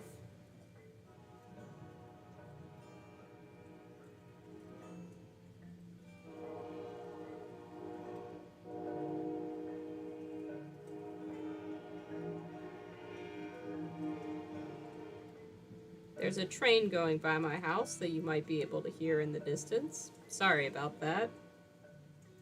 I actually don't know why I'm apologizing. I kind of like trains. Not in like a I know anything about trains, but in a, my uncle had a train set growing up and it was cool to see around Christmas time.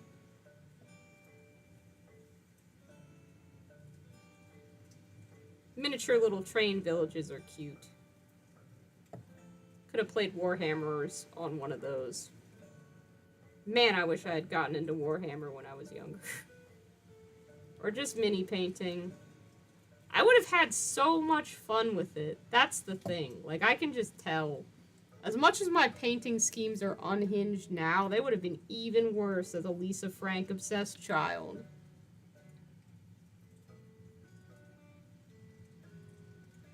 Train Titan when? Choo Choo Charles, the Night Titan. Next big project.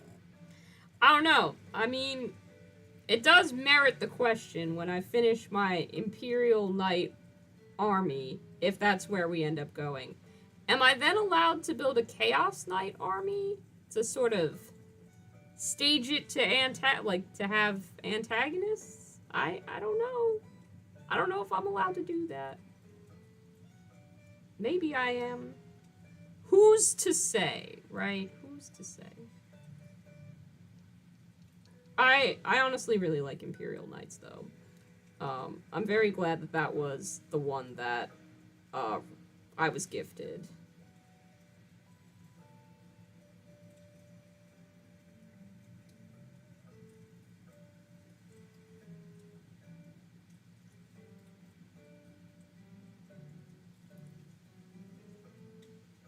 got to make a Christmas special, too.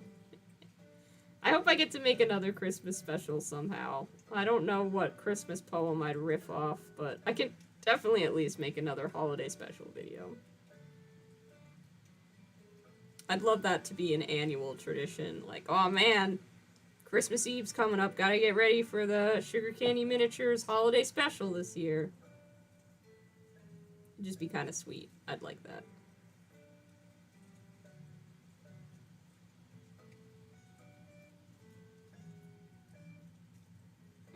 You feel like Chaos Knights are the next logical step. There's a lot of directions I could see going with Chaos Knights, but what I'd like to do best, right? So, like, Ice Cream Knights are, obviously, they gotta be cold or else they'd melt. I think their natural predator, so to speak, would be, like, overbaked, burnt pastry. That's kind of where the corruption of chaos would come in that they're, like, overbaked cookies, overbaked cakes, overbaked pies, everything kind of burnt and scarred and crumbling in that way would kind of probably be how I went with chaos. Because I think a lot of people would assume that the inverse of my sweet foods is savory foods, and that's fair. I can see why a lot of people would be like, well, obviously that's where you would head with it. But the thing is, by and large, aside from a few foods, like savory foods, I mean, like pizza and stuff like, what else have I done? I'm trying to think of other savory foods that I've done. Mostly pizza, hot dogs, burgers, stuff like that is recognizable enough. Like if you do a burger color scheme, someone's gonna be able to pick it out as a burger some of the time. If you're able to find a spot to, like, do enough freehand, you can make something look like a burger. But when you get into, like, vegetables or just savory food in general, and this is what I struggled with the spaghetti western tyranny even, it's hard to make food that is majority of the time brown and non-distinct in shape look like it's supposed to. Like, if you're trying to do a steak dinner night, okay, and you like, I guess you can try and do green bean cables and, like, the night made to look like grilled steak and a mound of mashed potatoes and gravy on top of the night. But I just don't think it looks good. A lot of sweets are supposed, like, they're inherently supposed to look very tempting, very, like, you know, appealing. They have pastel colors, stuff like that.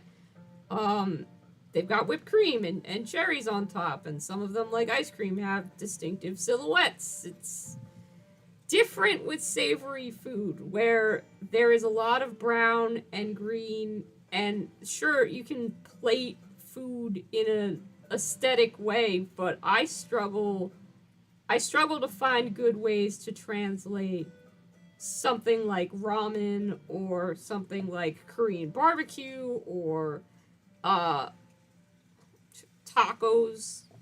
I mean, tacos kind of, it's a lot harder to do with savory food.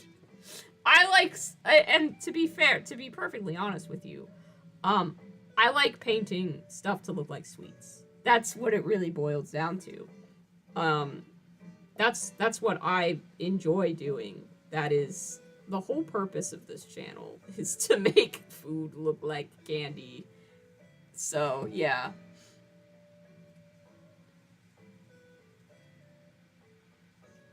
Yeah, exactly. Exactly, Soda. It would require a lot of other freehand. It's hard to get, like, the suggestion of a steak on, Like, if I was trying to paint this flag to look like a steak, it would be a whole different process than, I mean, what I'm doing right now is just painting it with McDonald's colors, but if I paint this mint and put a couple little brown dots, you'll get that it's supposed to be, like, melting mint chocolate chip ice cream easier than you ever would get that it's supposed to be a steak.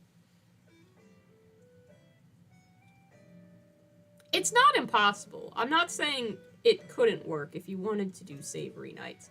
I'm saying that I have too many good ideas for sweet nights that I would actually enjoy painting than I would ever want to make the switch into doing savory ones. If that makes sense. There is a surprising amount of thought that goes into strategizing these paint jobs, I assure you. You really do have to... Because at the end of the day, what I want, the goal for when I consider my paint jobs successful is if I can show it to someone who is maybe a Warhammer fan, maybe not, but someone who has no concept of the fact that my whole gimmick is painting stuff to look like candy, and they look at the model and they go, oh, did you paint that to be an ice cream cone? Like, that's how I know that I've done it. When I don't have to tell anyone or explain what the gimmick is, they just get it by looking at it. I feel like if I was doing it with savory foods, I would constantly be having to explain my colors or have people guess the wrong food. And for whatever reason, I get really discouraged if it doesn't communicate immediately. So, yeah. Really long-winded answer to a question. I don't want to improve my meat painting skills. I'm just not interested in it. I'd much rather develop more techniques for painting sweets. It's just not a facet that I'm interested in. I don't really have any projects right now where I'm like, I really want to do this as meat, or other savory food. I'm not saying that day will never come, and that it won't ever be something that I do have to try and develop. It's just right now, it's not something I feel a strong desire to do or learn. I can imagine so many other fun ways of painting a night that, are sweet. I'm not at a loss for ideas. Or I don't have, like, a really good savory idea that I have to work out. Like, figuring out how to do the spaghetti tyrannid was fun. I don't think it was as successful as some of my other paint jobs, but I still had fun with it. I definitely prefer doing sweets, though. So that's probably what I'm going to continue doing. I promise you, it is plenty challenging enough already, just making sure that my color schemes communicate as what they're supposed to be. This is in no way going easy mode on myself. I don't feel any lack of challenge, or stagnation or boredom with my style. I really do enjoy painting this way, and will continue to try and do it better and better and better. It's stuff like, you know, other hobbyists probably improve in their use of, like, non-metallic metal and stuff like that. I've seen the way I paint waffle cone and the recipes that I've developed for making sure chocolate looks like chocolate and not dirt or shit, vastly evolve over time. And that's nice. I definitely have areas that I started not as good in, and I've improved. There's tons of room to grow, though, and tons of new techniques to learn, and I'm very excited to learn them. It's not as if there's no Warhammer team really making how to paint this to look like a cookie guides.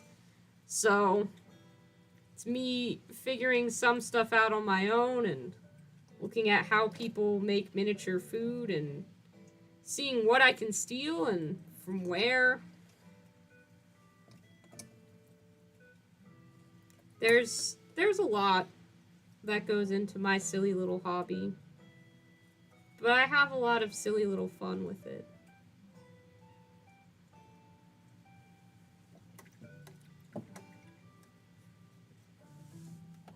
And it's not like... I don't mean to have gone on that tangent in any way to have said that your idea was a bad idea. It's just not an idea that I would want to pursue. If you want to paint a meat chaos knight, by all means, I think you should do it, and I'd love to see the end result. But yeah, if I painted knights, I'd have way too much fun making them burnt pastries to ever want to paint them to look like meat. Also, painting them to look like, if I had to do raw meat, that would be kind of gross. And I don't like my things to look gross. I like them to look cute. We are out here making Warhammer cute. This is a cute hammer channel.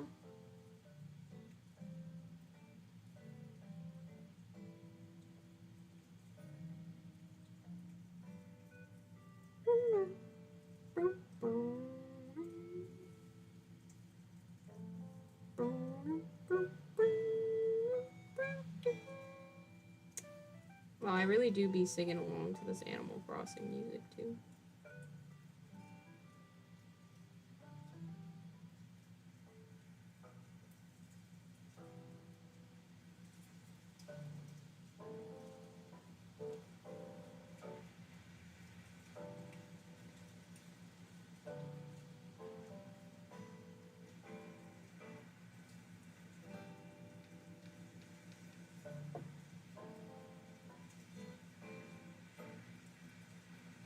There's nothing under the cute hammer tag? Oh, man. Okay, well, I guess I'll have to try and get that trending with the next thing that I post that I feel like falls under the cute hammer label.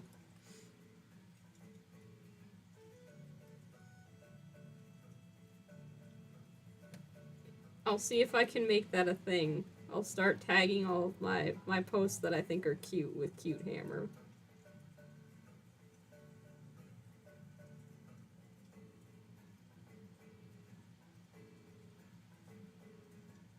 I don't know if these Ash Waste Nomads technically count as cute hammer, but... Excuse me. If I'm gonna get that to take off, you know... Gotta do what we can.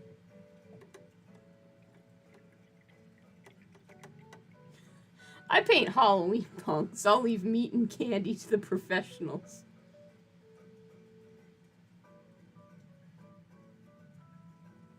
Yeah, it makes me wonder if there's like an anti-Fiverr out there, you know, like my shadow twin or whatever it would be in an anime, who's just out there painting things extremely savory with very realistic meat textures. If you find them, if you know who they are, let me know. We'll have to organize some sort of ultimate battle.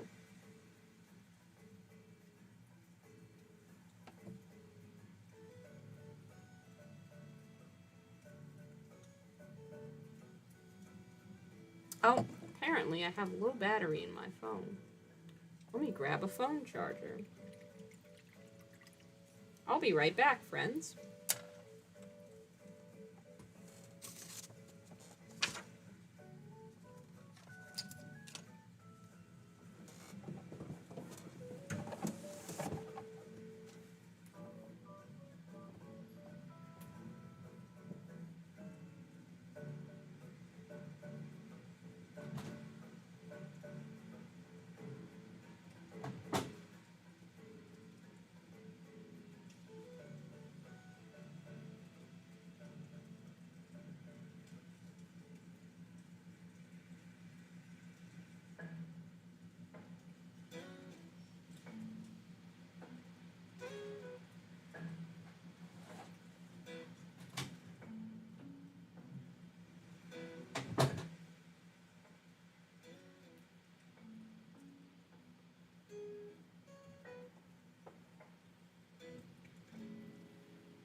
An ultimate showdown of ultimate destiny? Maybe so. Alright. Should be plugged in and charging. We'll see if charging the phone is worth more power to it than streaming takes. Otherwise, we're gonna be a little bit more on the screwed side. To be fair, I want to disclaim, I did start this stream with like 60% battery, which I thought would be fine. And we have been streaming for just over 2 hours now. So, it's not as though I've failed in my, my preparation for this stream completely. Just slightly.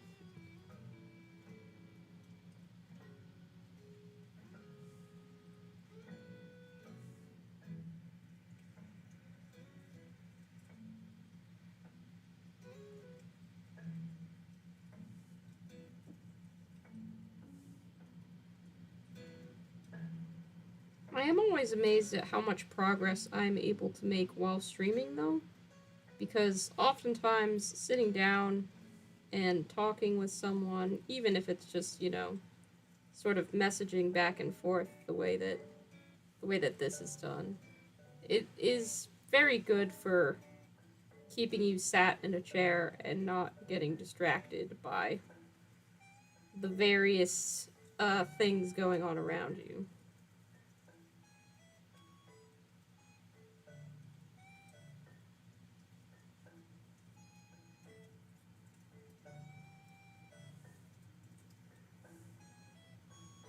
You know what? I will, if I remember to clean that up on the jacket, great. If not, they're in the ash waste and things get dirty, I can put some dirt over it later.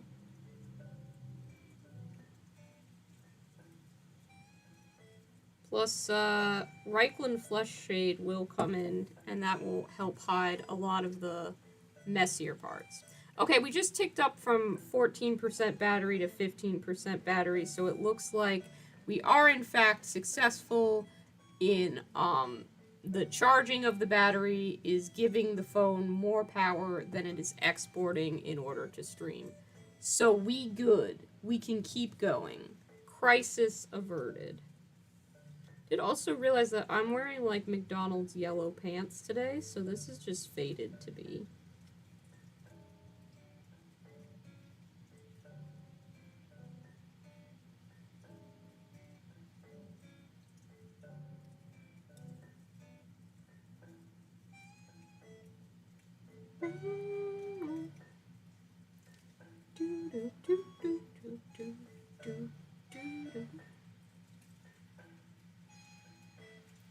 Oh, Soda, you had said before that you had to get your guard assembled. Do you have like a game coming up that you want them assembled for, or is there some other thing happening where you have to meet that deadline?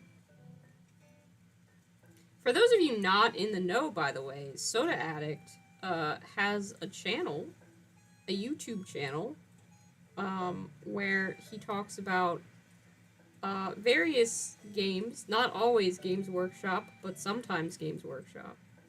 And it's called Miniatures Rundown, and it's very informative because Soda actually like reads the rules and understands things. So it's fun. I've watched quite a few of their videos, and Miniatures Rundown is pretty fun. The most recent one is on Necromunda, and it definitely made me more enthused about wanting to paint my Necromunda models, so direct inspiration there. Hell yeah, I'm gonna shill for your channel while you're on my stream. Hee hee hee. There's nothing you can do about it.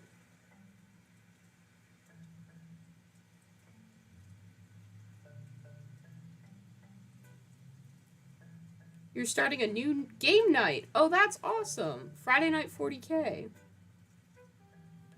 Oh, that's so cool. I wish you every good fortune with that.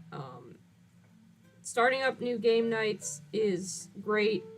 I need to talk to the one guy that plays Malifaux at uh who I had a game with, like a learn to play game with, and I showed up for one other Malifaux night, I think, but I missed the like next one that was scheduled because I was busy.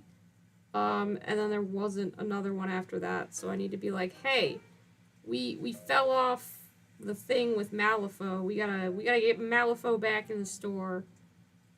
We gotta play it again.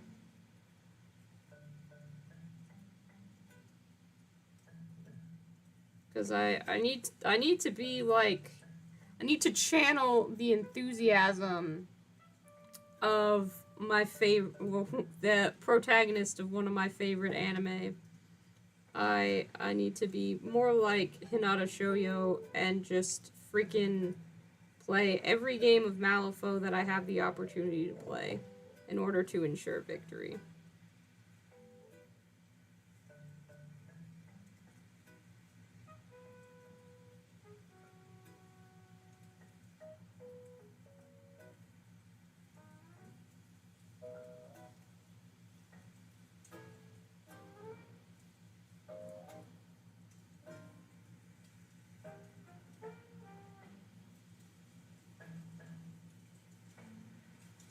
Everything comes back to Haikyuu at some point for me. I think I talked about how on stream before. One of my love languages is just being like, ah yes, this character in this anime reminds me of you. Which, happens frequently every time I rewatch Haikyuu. There's so many characters that I can now point to and be like, yes, you are this character. Congratulations. Your Haikyuu assignment is complete. I hope you are satisfied. And if you aren't, you don't watch this anime anyway and can't complain to me.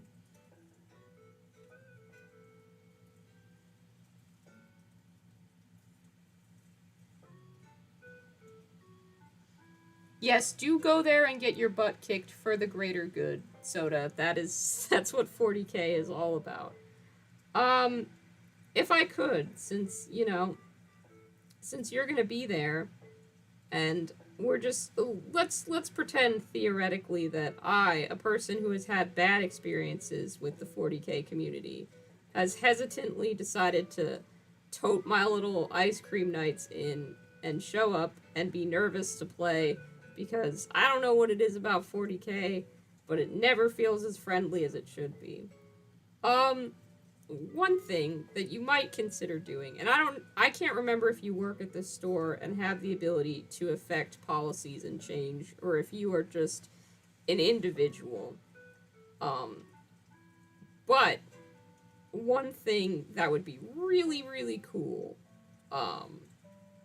theoretically, and this is like one of the singlest ways, I don't know. See, I get nervous talking about this because I feel really weird asking for any kind of accommodation or pushing for any sort of change in the Warhammer hobby. But I have to think about this because if I'm not willing to figure out ways to make this hobby more comfortable for me, or more comfortable for anyone really, then I don't know how anyone who has good intentions and just wants to welcome people into the 40K hobby is gonna, like, I have to think about this so that we can make this a better space for everybody. But I would say if you're doing name tags, putting people's pronouns on their name tags is cool. If you're not doing name tags, I don't think it'll ever happen. But if a fellow Warhammer player introduced themselves to me just like straight up with their opener before I had to say anything or look confusing in terms of gender presentation and was just like, hey, my name is my name and my pronouns are my pronouns, I'd be like, oh, cool. This person might not be a dick. That's very nice.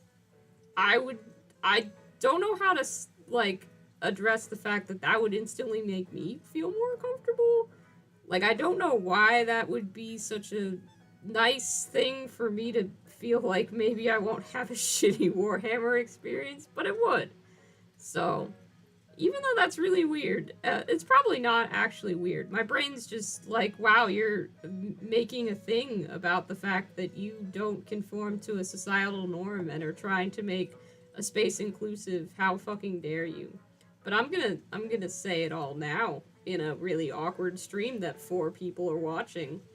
But you should consider doing that so that if there is some awkward little thing like me that wanders into your 40k space with their strange knights, they feel included too.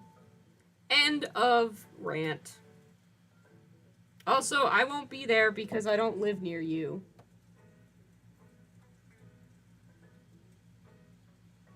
Cool. Thanks for backing that up, Cam. I never know what to do about shit like that. It always makes me really nervous.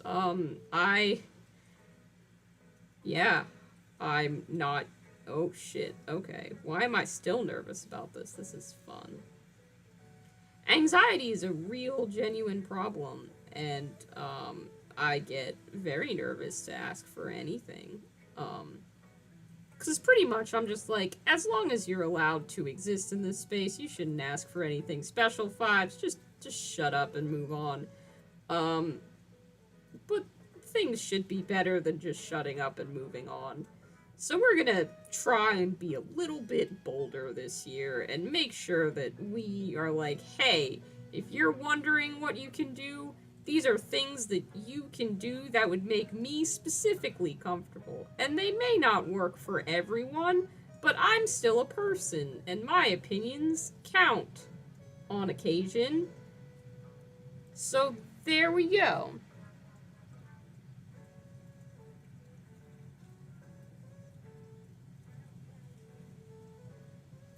Yeah, our Age of Sigmar group, lovely, delightful people. I miss playing with them, but I have a conflicting schedule with the D&D group that I'm playing in, so I haven't been to 40k. Not 40k, to Age of Sigmar, but they're lovely people. I so wish that our 40k group had been the same way, but it hadn't. And I haven't been back, but I know if I'm gonna figure stuff out, then I should. Or I should just message some of my other friends who play 40k and be like, hey, I don't know if you're gonna show up to 40k night, but maybe let's show up together. And if not, maybe let's just play 40k together. Maybe it's not necessarily my responsibility to make an inclusive space in the store, but maybe I can still play games with friends. Maybe I can do that. I'm sure, actually, that I can do that. If I asked Mike, he'd probably be really excited that somebody wanted to play 40k. I think he has a 40k army. I don't know. I should message him.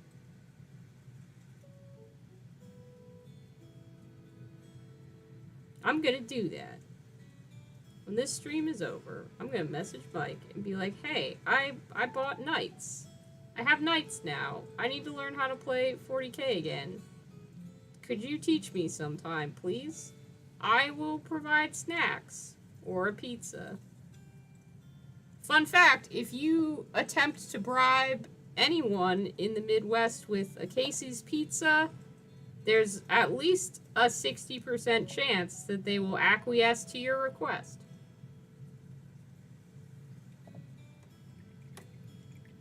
You have been bringing 40k to my house, I know, but you want to play Kill Team, and I want to learn to play with my knights. And I don't know that you can play Kill Team with knights, because I feel like 1 or 2 knights is a big Kill Team. I don't know what scale you play Kill Team at. Oh, okay, cool. The thing is, I also, like, this is future plans, because I don't have my knights assembled on bases. So, yeah. And I also don't have their rules. But I could learn with Tau. I could very much learn with Tau. I should learn with Tau. You have been bringing that over and being like, we can do Kill Team. To be fair, though, I wanted to play Malifaux that one night, because I need to practice that, so I was happy about that. Your horror, your rules. Yeah, I get you. Yeah, it's not just a me problem, and it is specifically a 40k problem. It's not an Age of Sigmar problem, from what I've come to find, because, like, a lot of people find Age of Sigmar way more inclusive space. And it's hard to, like... It's very hard to pin down just what it is about 40k that keeps it feeling that way. Or, like, why the communities are so different. I haven't quite been able to figure it out. But there does seem to be a slight stigma that if you're a serious Warhammer fan, you play 40k, and if you're not, you play something else, which doesn't make any sense at all. I don't know if that's a real stigma or just one that I've kind of absorbed unconsciously? One that I've just sort of invented from seeing people, but, like, it feels that way.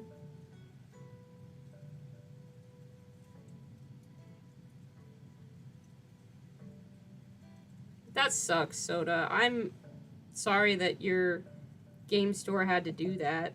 I'm glad that they did do it, though. Like, I'm glad that was not taken lightly and that it was a bootable offense.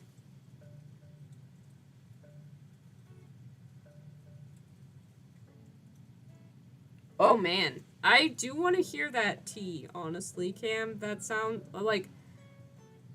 Every now and again, I do love a good bit of goss, a good bit of drama, especially when I didn't have to be the person to experience it. It can be interesting to hear about. And I think probably it's actually important to hear about so we figure out how to make the spaces better going forward. It's unfortunate that something I love so much can be such a hostile space. And, like, even at the very, very start of my, my first few videos, I didn't want to mention that I was non-binary. I didn't want to do any of that. I'm like, because I don't want to just be a channel that paints stuff with non-binary colors. Like, that's not what I want to be known for. I have a distinct painting style that I want to be known for, and I just want to be a Warhammer hobby, or like a miniature painter that paints in that style. That's how I'd like it to be. Obviously, I want my correct name and pronouns attached, but I never really intended for this to be any sort of advocacy platform or a place where I would talk about stuff in a smart way, because honestly it gives me a lot of anxiety and I don't research things from like, I just don't have any experience to speak to really except my own and that of my close friends. But I do want to see things improve, and it's not like it's important to me because when I first started watching YouTube videos, which was like, you know, like 2 years ago that I started getting into Warhammer painting. So not that long ago, I didn't know of a single non-binary painter. Not any. I could not name you a one. I'm very fortunate now to have, since organizing the Clown Collab and talking with a couple other hobbyists, there are a few, but I wish that I had, like, I wanted that. I wanted that then, and I get to contribute to being that now, but it's definitely scarier than I'd like it to be sometimes. I'm still fortunate having done this for over a year now, I haven't gotten a mean comment. I still worry that it's coming at some point and it's gonna fuck with me a bit, you know? But like, yeah. It's scary. I'm always like, man, people would hate just cause like that stuff, and it's dumb. And it's such a stupid reason for people to be mean, and I don't get it. Like I don't. So making this space more inclusive is definitely important to me, and it's not something that I'm just gonna brush off because it's a little bit uncomfortable to try and advocate for. Even though, as you can see, I'm not very good at it. I'm not very good at it at all. But god damn it, I'm here. I'm being visible, and I am trying my hardest. Well, maybe not my hardest. I am trying, though. It's a little hard to sound smart when you're painting your Ashway snowmats to look like little demented Ronald McDonalds. Admittedly. And it was the damn 40k players, yeah.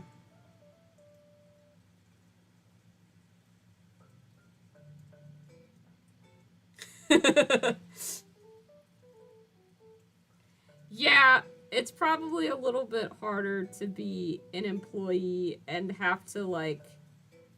Because I would even if 40k players were calling me by my preferred name and using my preferred pronouns, but were doing so in a sense begrudgingly because the store was compelling them to or they couldn't play, it would definitely be tough for me to deal with. So, yeah.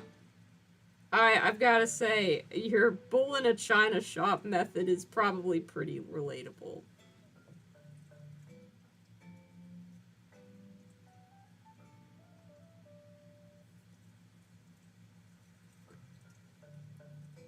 To be fair, our local game store does try. I know that they're trying to make the space inclusive. And they can't really... One of the variables they can't control is the personality of the players who show up for their 40k nights and stuff like that. Like, that's just...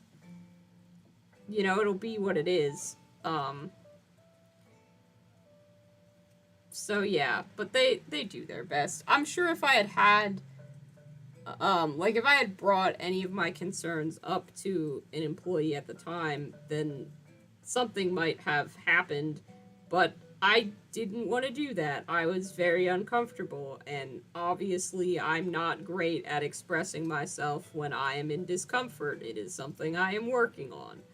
But yeah, so it's also like just it's a weird thing to deal with. You'd think at 27 I'd finally have gotten confident, but fucking no, I have not. Cameron, that would actually be very helpful. Thank you. Thank you very much for offering to do that. That would help a lot.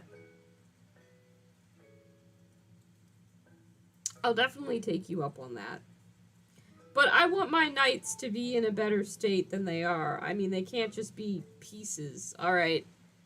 I might be showing up, and I might be, like, I'll be the identity that I have, god damn it. But the thing I will not do is I will not be marching in there with no paint on my plastic and a pile of unassembled minis. Okay, I've got standards. That mini's gonna be painted. That mini's gonna be assembled. If they're not based, like, that to me is fine. That's acceptable. The basing can be in progress. But the miniatures themselves, painted and assembled, I will not, from myself, accept any less. I don't give a shit if my opponents' miniatures aren't painted. I do give a shit if they aren't assembled, because I'm not going to be able to remember looking at a base what that is supposed to be based on the size. But yeah. My minis? Like, listen, I'm here to reduce the amount of scorn that I could possibly have directed at me, and one of the ways I will do that is by painting my miniatures, so no one can be like, wow, you're gonna play with unpainted miniatures? I'm like, no. Hell no. Painting's my favorite part of the hobby. Here are my minis. Let's go!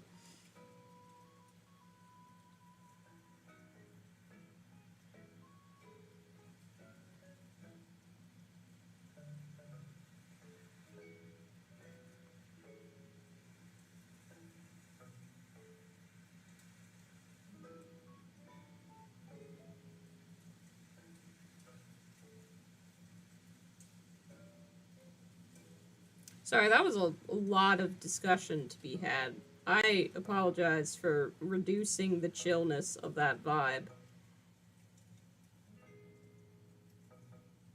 I did not mean to get real with anyone. I'm going to take this sip of Arizona tea, and we are going to reset back into chill mode.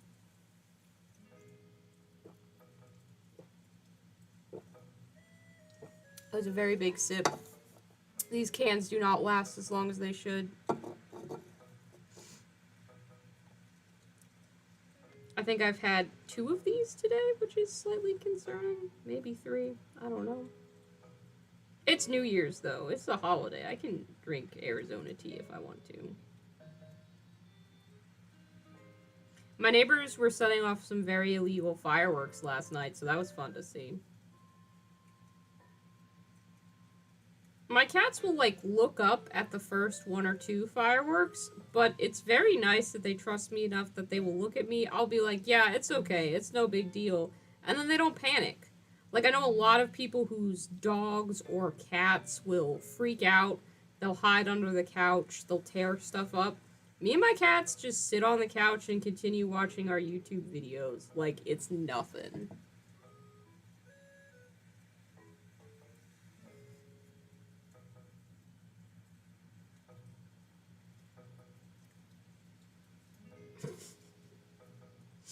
Going wild, drinking 2 cans of Arizona. Watch out, everybody. Yeah, absolutely. Listen, I used to have a corner store down the street, which was a problem because I was trying to drink less soda last year.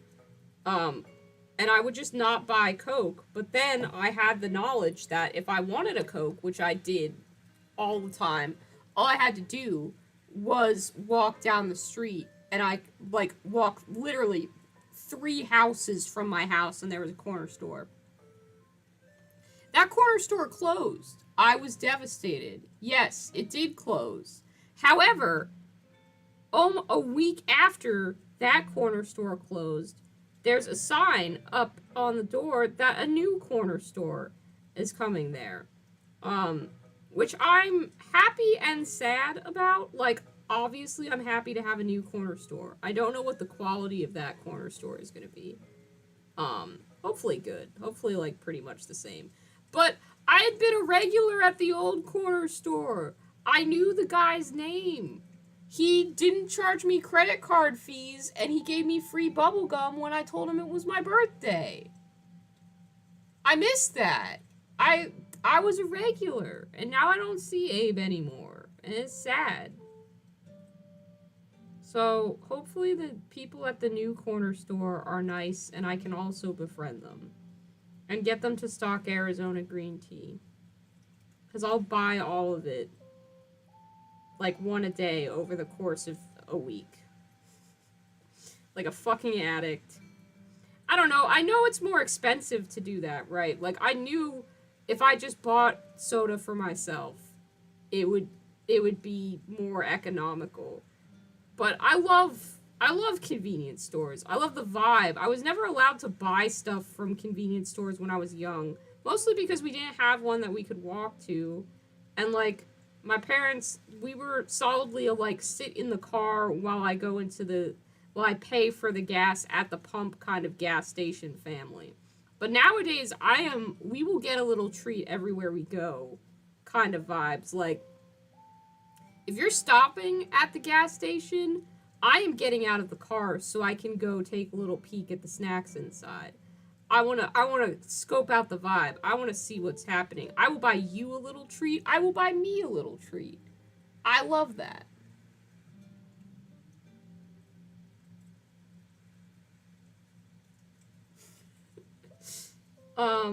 Yeah, I hope it's a nice little corner store. I think it will be. Like, they're gonna take my money. That's the thing that corner stores will do. Like, I have no doubt that it'll be fine. And to clarify, the previous corner store didn't close because finances. They got a bigger location that they were moving to.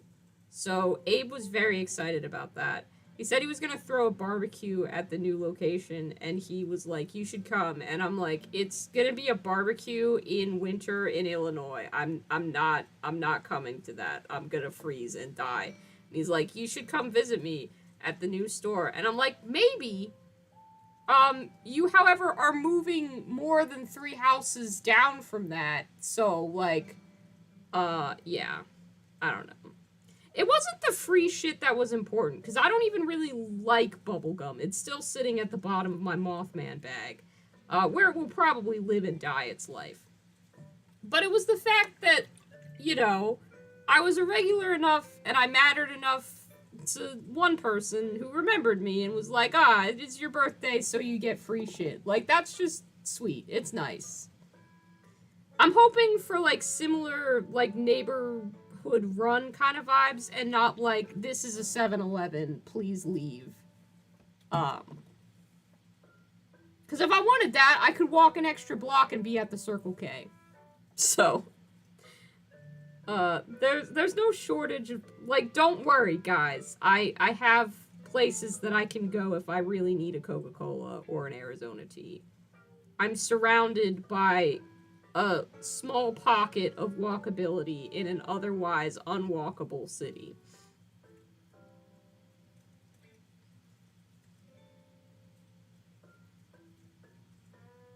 Or not an otherwise unwalkable. Let me clarify. If I wanted to walk around the city, I would have to be paying a lot more money to live in one of the other parts of it, and I have this house that I like.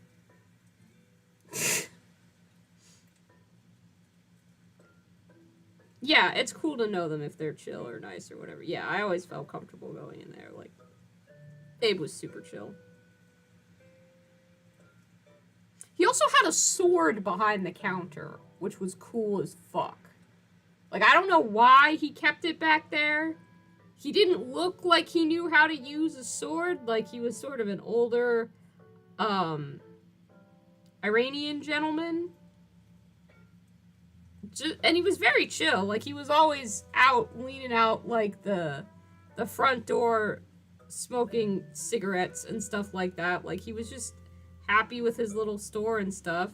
His wife worked there, and his daughter worked there. And when he found out I worked from home, he asked me about how I could help his daughter get a job doing the same thing, which was really funny. And, like, I told him how I had applied for it and stuff like that. But yeah.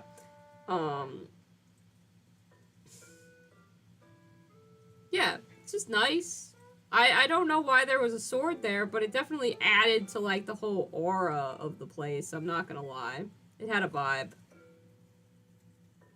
We'll just have to wait and see. Because the sign said opening soon, so I assume it's gonna open at some point this year. I will report back to you guys if you're interested on what the new corner store is like.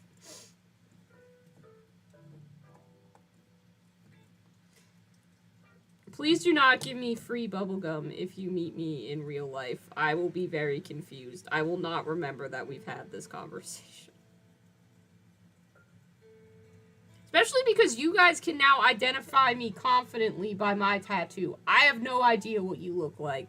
Well, Cameron, I know what you look like because we're friends, but the rest of you, I don't know what you look like to the point where I'd recognize you out in society. So if someone randomly just comes up to me and is like, here, take this bubble gum, I'm going to be like, stranger danger, I will not accept your bubble gum. Goodbye forever. Which is, it's not, neither of us want to have that interaction, I don't think.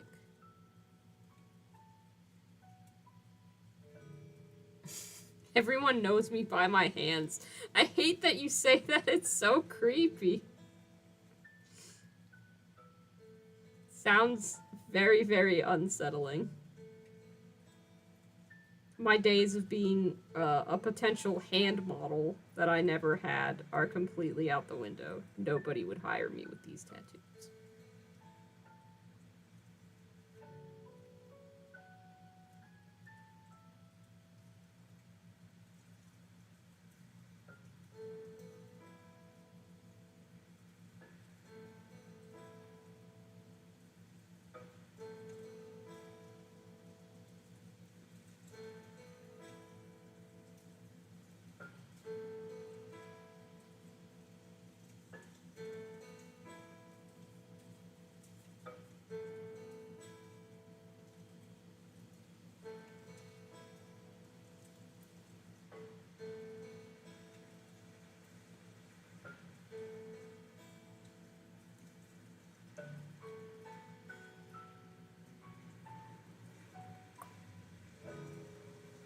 Sure is a lot of places to pick out that need to be painted red on these models. I know I keep saying that, but I'm just like, wow.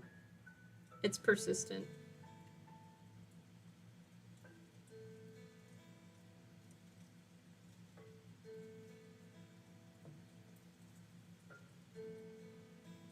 I guess that could have also been another aspect of the Night Titan that I enjoyed, is that I was only doing the base coats on one model. Sure, it was a huge model, but like,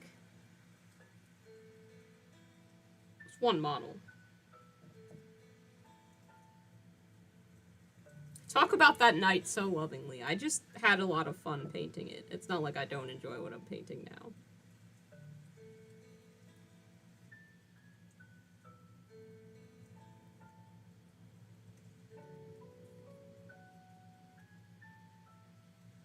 If any of you are going to be at Adepticon, though, please let me know. I would love to say hi, if that's not weird. Or I will organize something where you can... I'll be like, I will be here from this point in the day to that point in the day. And if you feel comfortable stopping by and saying hello, you're more than welcome to do so. I will be wearing a clown jacket, and I will have my tattoos visible so that people know who I am. But so far, I don't think anyone said that they're going to Adepticon, except Soda is going to be there. You think my knight is my greatest creation so far? I don't know. I have my knight and my other favorite paint job right next to each other in my display case right now. Some of you might remember the troll I painted from Mollig's Mad Mob. He's my other favorite model that I've ever painted, and I don't know which one of them I like better. Both of them have a few things that I would change. Like, I have just a couple of edits I want to make to the knight, but I wasn't able to do them before the video had to be ready for Christmas. And I want to go back and make those changes to see how I feel once those changes are made. I really am not satisfied with the heraldry that I ended up with, but I was running out of time, and I had to just get something that I could accept. And that is what I could accept, but it's not what I'm happy with. So that is almost inevitably going to be repainted when I have some time to do that, and when I figure out what I want. And then the whipped cream spikes on the back of the Night Titan. One of them's just a little bit wonky, and I want to fix that. So really, just two minor issues to fix. With the troll, I'm not happy with how the basing turned out. Um, so I'd love to rebase him at some point. Which is a pretty easy fix. And then I think his face, I just wish I'd been able to paint the eyes a little bit better. The sculpt didn't really lend itself to being able to paint them well at the point. I think maybe, I can't remember if I had any issues with priming it or if it's just genuinely that the sculpt doesn't have very easy access to the eyes, and at the skill level that I was when I first painted that, you know, I just kind of went with what I could get. But I'm not 100% satisfied with how that turned out. But maybe I'll be able to rebase him this year and see if I like him a little bit better. I'm still very, very happy with how both of those projects turned out. Imagine painting eyes. Well, Brady, some of us like to suffer, and that sometimes means painting eyes. Good. Soda, do you wanna make plans to play any games at Adepticon? I don't know what your whole plan is, but if you wanna be like, hey, you wanna play some Necromunda, you wanna play some 40K, you wanna play some Malifaux, I'll have some minis with me, so let me know. I'm not gonna be playing in the tournament, so I'm intending to have maybe I'll sign up for a class or something, but I want to have the majority of my days pretty free.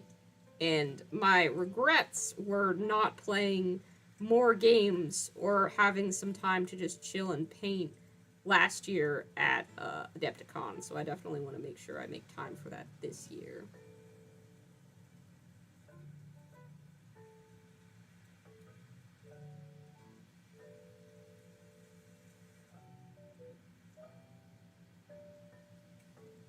Ooh, cool. You want to paint with the big dogs.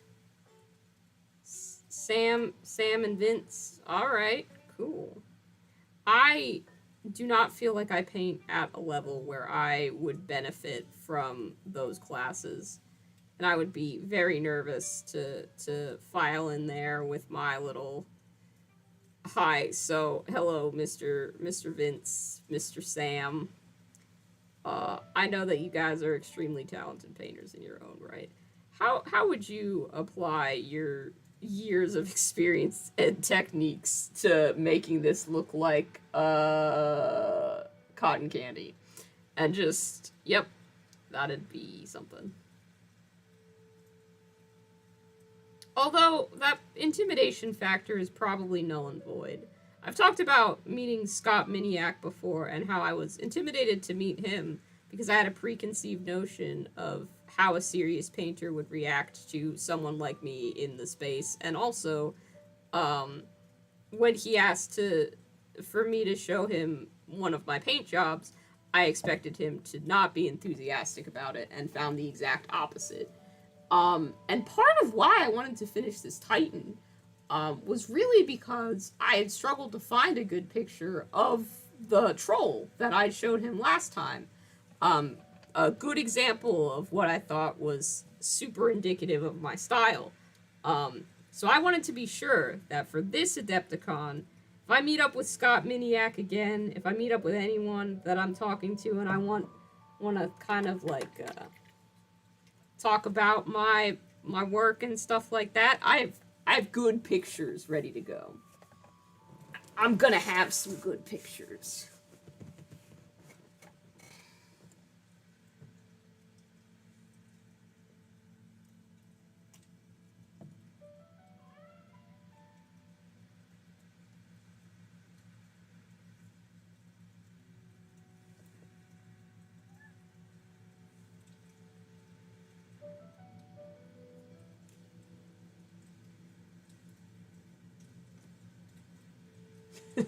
You'll never not feel that way, so you just gotta go for it. That's some pretty good advice. Oh, what? What is it, Mr. Hector? Are you saying it's time for me to be done? I think you might be right. I think you might be right. We have streamed for almost 3 hours, and we've covered a variety of topics. So I think this is probably where I'm going to call it for tonight. We didn't quite finish painting all the red on the models, but that's okay. Still a ways to go. But they're looking a lot better than when they started out. We've made some progress. We even started repainting this one, which I decided not to reprime. So maybe he'll end up looking a bit different. But, you know, they're and especially because white is my other chief color on them. Like it's my tertiary color. With just the red and yellow blocked in, you do get a pretty good sense of how they're gonna end up looking, which is pretty fun. I don't know if I'll stream tomorrow. I might not. It depends on whatever I end up doing. Whether Cam and I go and get Krispy Kreme, or if I stay in my house and do nothing. I don't honestly know. No idea what the future will bring, but this Necromunda project is the first one that I want to finish up on stream, so I hope you all have a very good New Year's. I hope you all have good and fun hobby projects lined up. I'm probably supposed to say something about liking the video or making sure you're subscribed or supporting me on Patreon. I think that's what YouTube wants me to do, so I'll say that. But I just hope you have a nice night. See you in the next one!